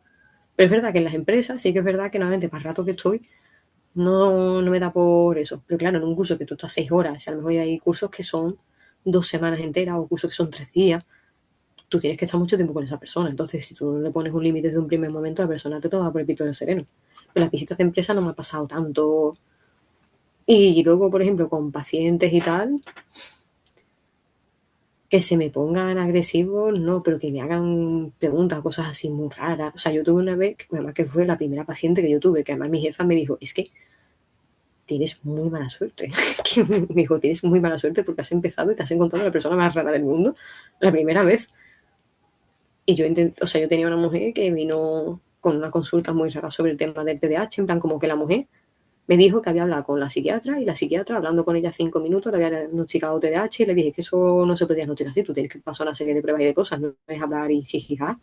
Digo, si eso fuese así, cualquiera es profesional para diagnosticar, ¿no? O sea, si yo me leo un libro y digo, yo cumplo con esto, pues todo el mundo somos, o sea, te quiero decir que aquí puede diagnosticar a un fontanero también si le da la gana, que para qué estudias entonces. Entonces hablé con ella y le dije eso, habría que averiguarlo, pero bueno, vamos a presuponer que eso es así. ¿Qué es lo que buscas aquí? Y la mujer me empezó a dar una.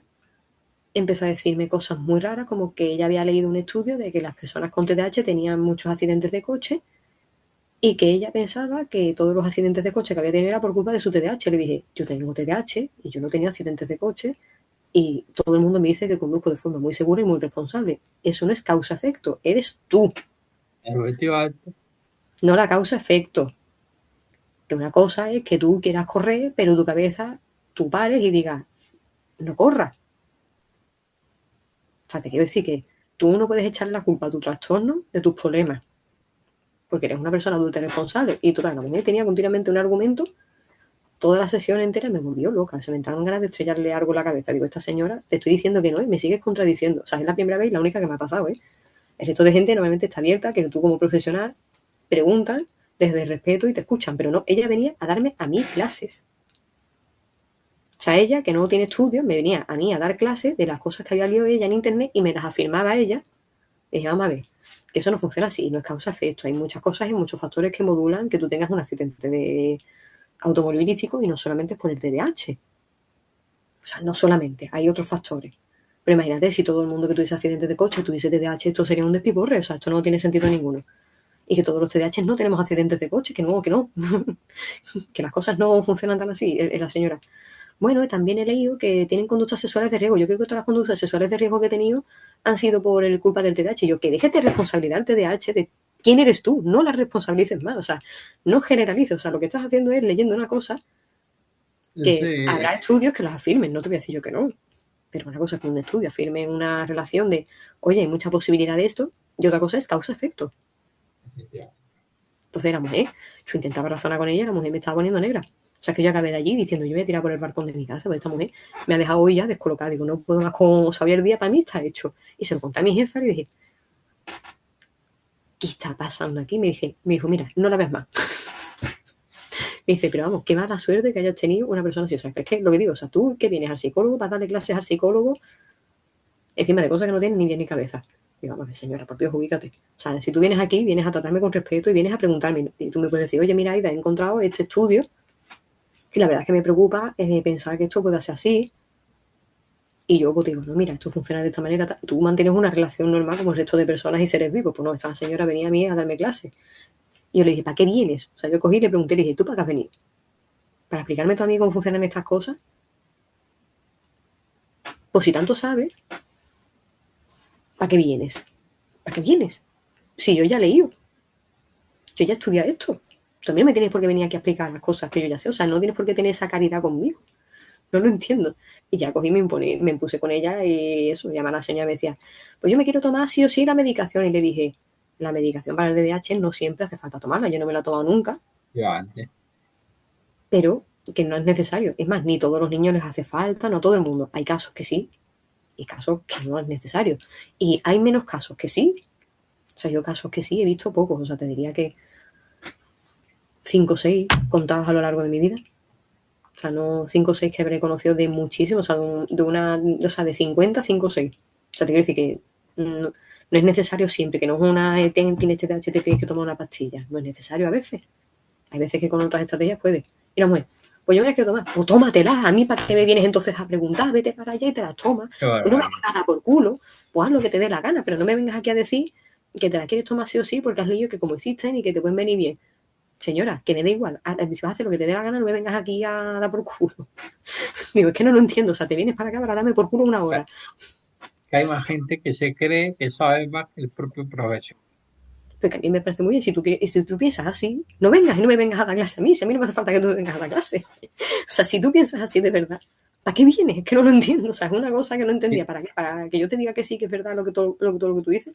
Pues sí, hija, vas a llevarte toda tu vida entera teniendo 500 accidentes hasta que te mueras en uno.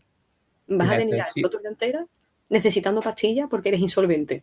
No, vas a llevarte toda la vida entera quedándote embarazada de 500 hombres y haciendo cosas y pillando 500 ETS porque tienes TDAH. ¿Tú quieres que yo te diga eso de verdad? No te lo voy a decir porque no me da la gana. Porque es mentira y yo no miento. ah, Y la gente es que es tremenda. es tremendo. Y ya para terminar, vamos a entrar en un último bloque, que es el futuro, la visión de futuro.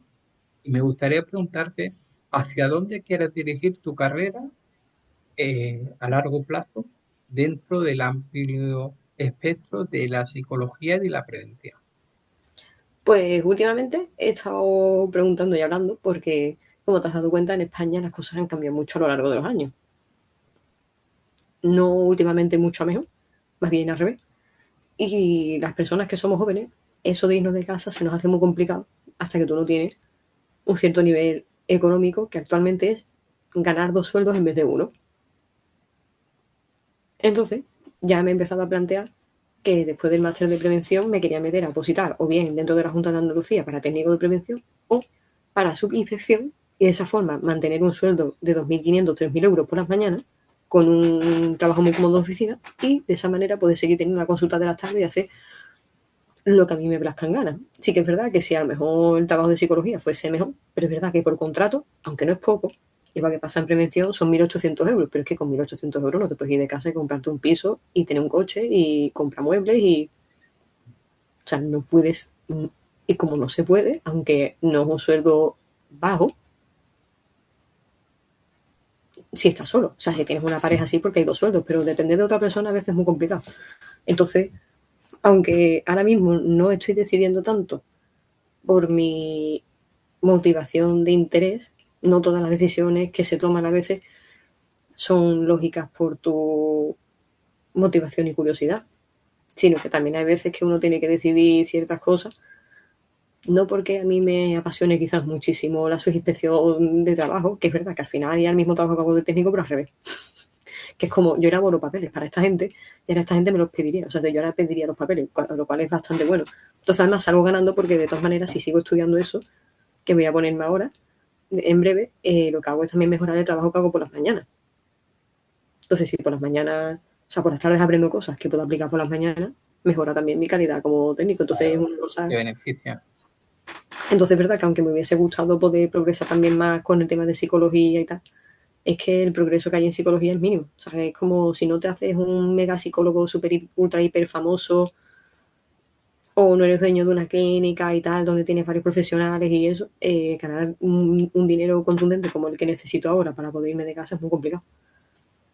Entonces, esta misma situación, si hubiese sido hace 10 años, no tendría este problema.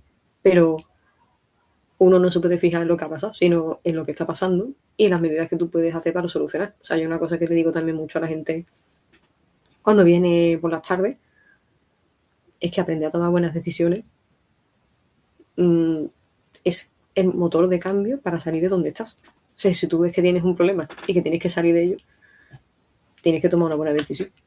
Una buena decisión, por ejemplo, como he Salir dicho. de la zona de confort y decir, tío, Y ya, por ejemplo, también como he dicho, una rutina. Una rutina también es una buena decisión. O sea, tomar una decisión muchas veces no tiene que ser laborioso. O sea, tomar la decisión de empezar a tener una rutina es una decisión y es buena. Aprender a comer mejor, a hacer deporte, o sea, a regular tus hobbies, tus horas, tus cosas, el tiempo que dedicas a cada cosa. O sea, eso es tomar una buena decisión. Entonces, tú sales de donde estás, tomando buenas decisiones y escuchando lo que te pide el cuerpo. ¿Y cómo te pide el cuerpo las cosas? A través de las emociones. Normalmente, la que sirve, aunque la gente no la ve y le tiene mucha tirria, la que más sirve como motor de cambio es la tristeza. La tristeza, cuando tú estás mal, es cuando tú te das cuenta de las carencias que tienes y tú dices, estoy mal.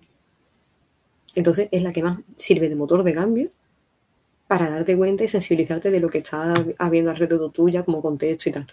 Sí que luego es verdad que para conseguir ciertas cosas que te hacen falta más puntualmente, como conseguir motivación para estudiar, te puede servir la ira.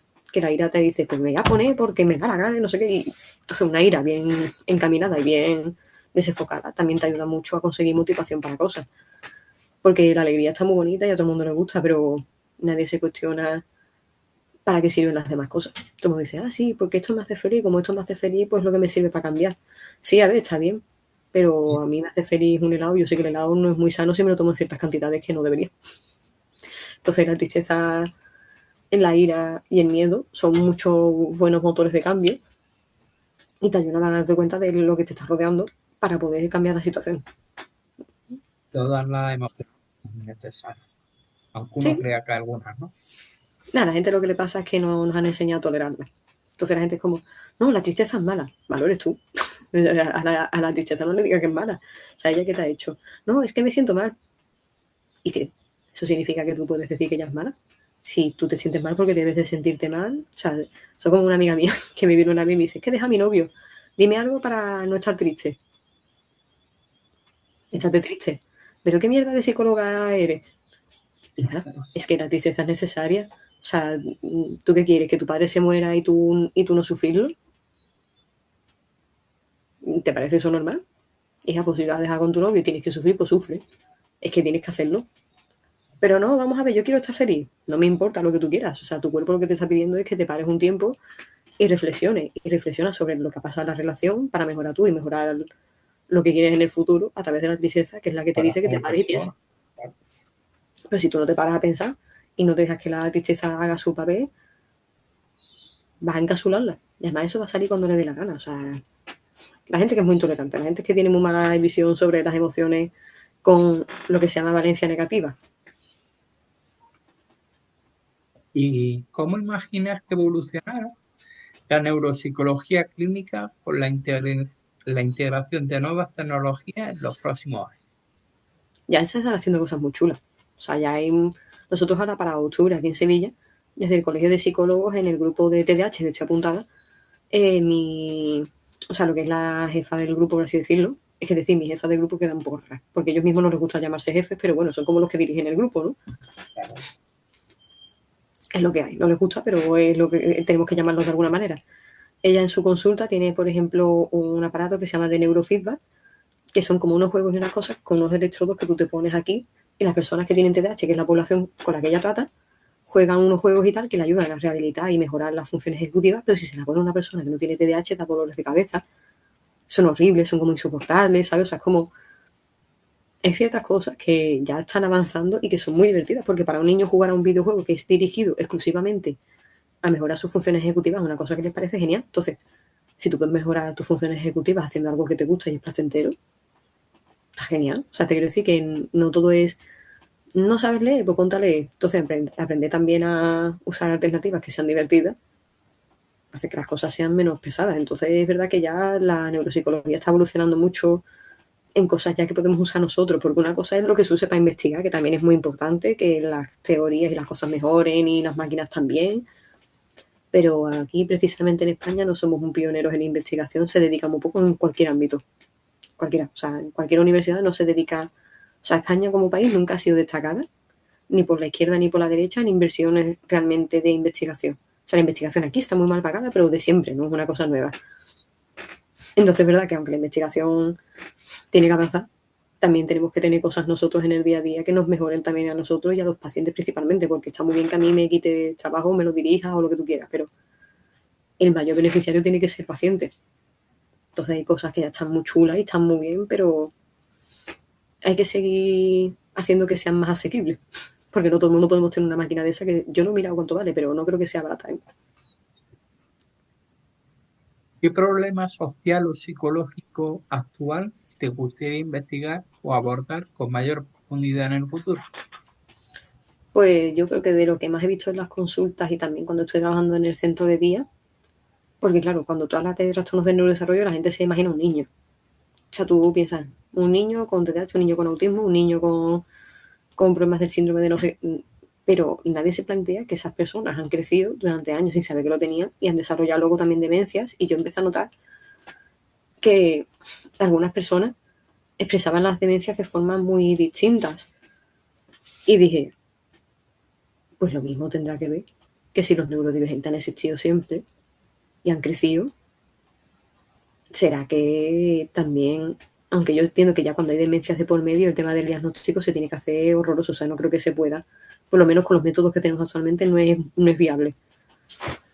Pero sí que por lo menos antes de desarrollar demencias se tienen que investigar más en adultos, porque luego eso también puede ser un aliciente de lo que tú ves luego después de mayor, porque yo luego, por ejemplo, yo veo que, claro, el TDAH y el autismo principalmente tienen una carga genética muy alta. Yo miro a mi padre y digo, miro a mi abuela, la madre de mi padre, y digo, y mi abuela que tiene 83 años, digo, es que mi abuela Y tú dices que tiene, o sea, que la gente existe. Y digo, mi abuela, cuando tú la ves ahora, está más desinhibida por la edad, porque claro, ya con los años el cerebro de todo el mundo se deteriora un poco. Pero tú empiezas a ver esas expresiones distintas de que mi abuela sí que cognitivamente viene, esto que lo otro, que tú la ves como con mucho trote, para arriba, para abajo, y esto y hace 500 cosas, y para arriba, y tum, tum, tum, tum. Y tú ves luego otra persona mayor que no es así. Pues eso también luego influye en cómo se desarrolla una demencia y cómo se manifiesta. Entonces yo creo que es una cosa que no se le ha dado importancia, y yo luego también cuando veo a los adultos en la consulta y yo empiezo a hablar con ellos, les digo, escúchame, yo te estoy viendo aquí algunas cosas así muy, muy aquí de mi campo, ¿eh? Y tú los diagnosticas, se sienten engañados, como si hubiesen vivido durante años en un engaño.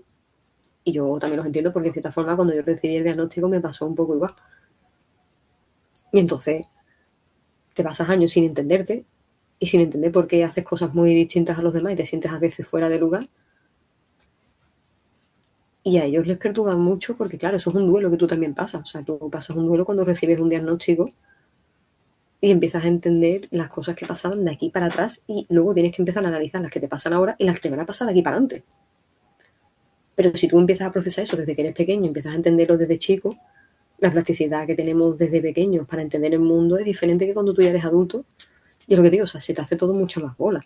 Entonces esa es una problemática que he visto mucho en la gente adulta con la que estoy, y digo, uf, me parece interesante, pero es una cosa que la gente simplemente pasa del tema. Igual que pasa con los cuidados paliativos infantiles. A la gente no le gusta hablar de esas cosas, y como no le gusta, si hago así, el problema no existe. Está feo, está feo. ¿De qué manera planea seguir combinando la docencia con la práctica clínica en los años venideros? Yo es que he dado muchas charlas de todo, tanto de prevención como de cosas de psicología. Entonces realmente, a mí es que cada vez que surge el poder dar algún curso o cosas así, a mí siempre me llaman porque saben que me gusta mucho. Entonces, yo si pudiese, si no fuese por todas las trabas que hay para poder ser investigador, docente, doctorarte y las 500 leches que hay, a mí me encantaría, por ejemplo, ser profesora de la universidad y tener alguna asignatura y cosas así, poder enseñarlas, pero no es tan fácil entrar ahí.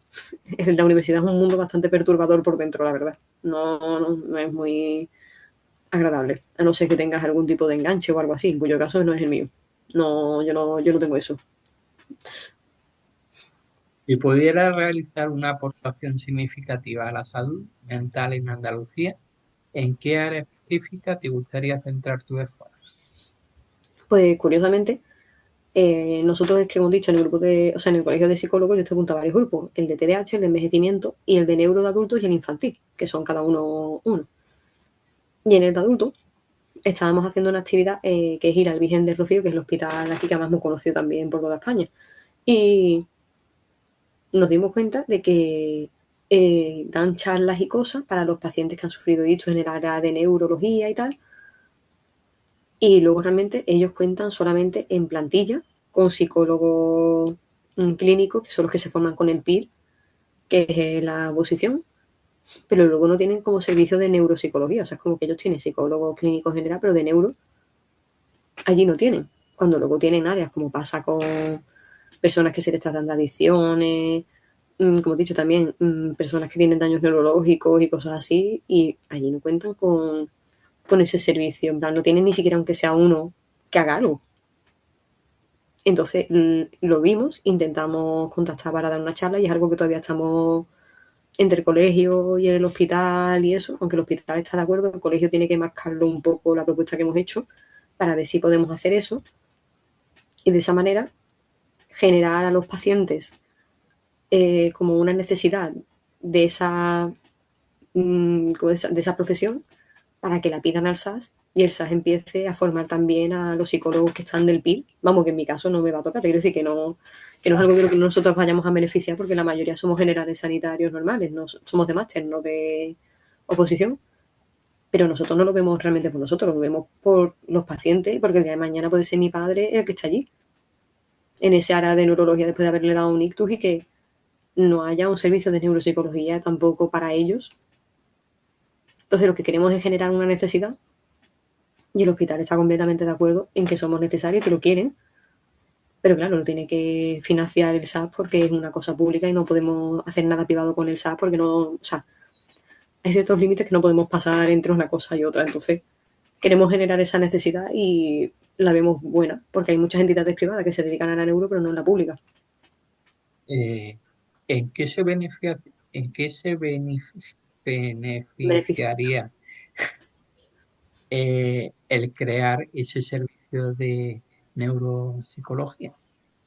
Pues es que date cuenta que la neuro se mete en todo. O sea, la verdad, yo siempre digo porque se mete en todas las edades y en todos los problemas en que impliquen algo neurológico. O sea, trastornos de neurodesarrollo, trastornos neurodegenerativos y daños cerebrales adquiridos, como un tumor, una epilepsia, un derrame, o sea, deformaciones biológicas con secuelas, o sea, como se mete en todo, en general se puede meter en muchos servicios, ¿no? Pero, por ejemplo, si nos centramos en la planta de neurología, que lo que más hay son daños cerebrales adquiridos, antes que otras cosas, aunque también tienen un poco de todo, porque allí va una persona con un nicho que tiene Alzheimer o un niño con síndrome de Down que ha tenido también un problema cardíaco, ha producido un infarto cerebral, o sea, que luego tienen allí de todo, ¿vale? Pero si nos centramos así como más en el público genérico que suelen tener más, que son eso, la planta con daños cerebrales adquiridos, nosotros lo que pretendíamos hacer era que allí se generara esa necesidad para que, igual que las enfermeras van para allá y les enseñan cuidados básicos para darles de comer, hacer cosas básicas que son muy útiles también, que sepan también interpretar un poco cómo es la persona. En plan, si la persona, date cuenta que la mayoría de cosas que tenemos aquí en la corteza prefrontal, cuando tú las tocas cosas que son como muy humanas, por así decirlo. La personalidad más o menos se rige allí. Digo más o menos porque, claro, en parte también es memoria, la memoria se distribuye por otras zonas y cosas, pero digamos que los cambios comportamentales que muchas veces ven la gente de personalidad, de cambios de humor y cosas de ese tipo, que se vuelva la persona más agresiva, o no sé, o sea, esa clase de cosas que a la gente le raya mucho ver después de que se desarrollen brotes epilépticos, tumores, ictus y cosas, o sea, esas cosas así que a la gente le llama la atención y que son muy complicadas de llevar. Queríamos dar ese servicio allí para que la gente sintiera que tiene ese apoyo, porque está muy bien saber darle de comer, pero saber darle de comer mientras la persona te está queriendo pegar un guantazo es muy complicado. ¿Sabe? Que o sea, los cuidadores sufren mucho psicológicamente, como cuidadora que también he sido, o sea, no solamente lo vivió con la familia, sino en primera persona, y es que se sufre mucho, sobre todo los familiares, porque ven que a lo mejor su madre o su padre de un día para otro, después de un ictus, ha cambiado, ya no es la misma persona que antes, ya de repente está en un estado depresivo y no entendemos por qué no hace nada, o empiezan a ver también secuelas de las memorias, secuelas de atención y de repente la persona no te atiende o hace cosas muy raras o está muy desinhibida. O incluso eso, en personas que también incluso ya se empiezan a acuciar los problemas de agresividad, empiezan a querer pegarte, gritarte, chillarte, te insultan y hacen cosas que antes no hacían. Entonces ver a una persona que nunca te ha hecho eso, de repente empezar a hacerlo, aunque tú entiendas que es parte de la enfermedad, manda narices. O sea, es una cosa que no es agradable para nadie. Porque tú has visto que la persona que tú conocías ha cambiado. Y no es como que no entiendes el qué ha sucedido ahí. Entonces tener ese apoyo de un profesional que te explique qué puedes hacer, la rehabilitación que puedes seguir con ella de forma específica, guiada, es una cosa bastante buena que no se hace actualmente. O sea, es algo que no, o sea, que si tú quieres eso lo tienes que irte a la privada, la pública no te lo ofrece. Ya. Entonces, no es justo que algunas personas sí se puedan beneficiar por problemas económicos y mira que yo te digo que yo trabajo en la privada, te quiero decir que precisamente es echarme tierra en mi tejado, pero hay que ser objetivo. Efectivamente. ¿Cuáles serán tus próximos proyectos a corto y medio plazo? Dormir más. Es muy importante. Sí. O sea, un dato importante es aprender a dormir más por las noches. Y tú dirás, bueno, está bien, claro, es que yo por las mañanas trabajo, por las tardes también. Entonces muchas veces cuando acabo la consulta hay veces que he llegado a mi casa a las 10 de la noche y he dicho socorro. Entonces es verdad que dentro de mis proyectos empezamos a corto plazo con empezar a hacer deporte y dormir más, que es un factor para mí muy necesario porque ya socializo lo suficiente, ya trabajo lo suficiente, ya hago todo lo suficiente. Luego, a medio plazo, pues como te digo, me gustaría volver otra vez de nuevo a reestructurar un poco todo para sacar ese tiempo para ponerme a estudiar las oposiciones y centralizar todo para poder tener más dinero y poder irme de mi casa, lo cual es una fantasía. Pero eso ya, el irme de mi casa entraría más en el largo plazo. En el medio sería también culturizarme y mejorar. y ya luego a largo plazo irme de mi casa, seguir continuando formándome en las cosas que me gustan, poder trabajar de lo que yo disfruto y si a lo mejor incluso pudiera abrirme, ya no solamente profesionalmente, o sea, a mí, por ejemplo, el hecho de si en algún momento pasara como pasan algunos psicólogos, pero lo que pasa es que me da mucho coraje que muchas veces los que se hacen influencers realmente no lo hacen hablando de cosas que realmente son más interesantes, sino que vamos tú ves relaciones tóxicas, los narcisistas, no sé qué, y tú ves como un sota, caballo y rey en tres, cuatro cosas que a la gente le gusta escuchar,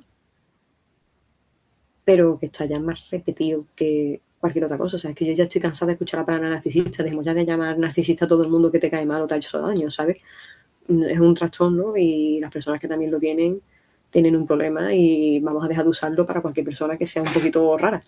O sea, vamos a centrarnos que todo el mundo que aparece ahora es un narcisista, sí, o ha tenido un narcisista en su vida. O sea, ahora todo el mundo es un narcisista. Es una palabra que todo el mundo ahora la usa, o que todo el mundo es un psicópata, un narcisista, cuando la prevalencia es menor de la que la gente se imagina. Lo que pasa es que todo el mundo se le ha dado ya esa vuelta de olla. Entonces me da mucho coraje que haya tantos influencers que solo hablen de esas cosas.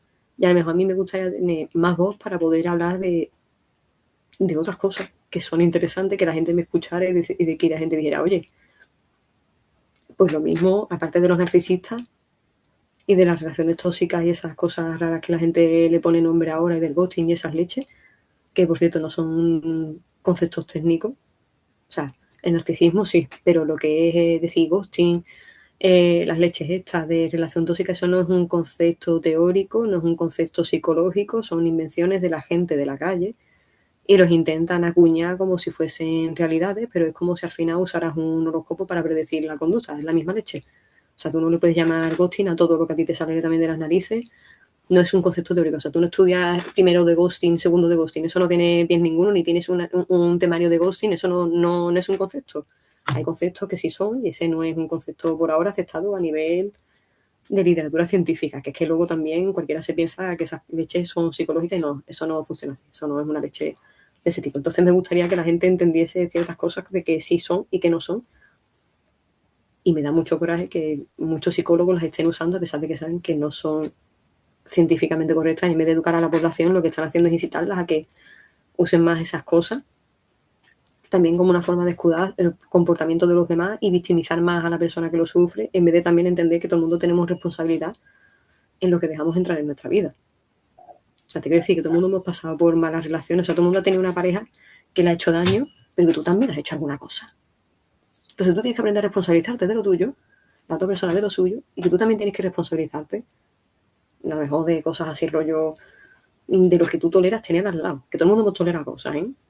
Todo el mundo lo hemos hecho. Hemos tolerado cosas de amigos, de parejas, de familiares que no debemos, ¿eh? Pero que a la gente le gusta decir, no, es que como el otro me ha hecho ghosting, como si ya la responsabilidad del tejado fuese del otro. Vale, está mal hecho, sí, lo que tú quieras, pero lo mismo ha habido señales antes que tú no has hecho por pararlas, para que no llegaran a esas situaciones. O sea, la gente no se responsabiliza, todo el mundo quiere echar los balones fuera, nadie quiere trabajar en sí mismo y todo el mundo tenemos problemas. Entonces, pues sí que me gustaría tener quizás eso, algún tipo de entorno o de sitio o algo en plan rollo, como he dicho, como me proponía mi amigo Pedro, decir, pues ponte a hacer monólogos y cosas así, digo, por lo mismo me gustaría hacer una cosa de esas leches para poder tener un poco más de voz y enseñar a la gente lo que es la realidad y que no piensen que los psicólogos venimos a tratar apegos evitativos, ansiosos y las leches esas, que por cierto es una teoría que se usaba con niños de 0 a 3 años. A partir de los 3 años no es una teoría sólida porque las personas tienen una edad y hay muchos más factores que decir que tú tienes un apego ansioso, evitativo. Pero claro, la gente si no sabe eso y todo el mundo usa un psicólogo, que ese concepto es así, tal y cual, a mí me han venido gente diciéndome, no, es que yo tengo un apego ansioso, que no, que te dejes de leche, que eso lo hacen los niños de 0 a 3 años. Tú no tienes 3 años, tú tienes 34 años, María José, por favor, o sea, céntrate, no Es me vengas curioso, con eso. es curioso ahí, pero muchas veces pasa que a los propios psicólogos, por el hecho de ser psicólogo, se les dice, como tú eres psicóloga, tú, tú no tienes problemas ni tienes que ir al psicólogo.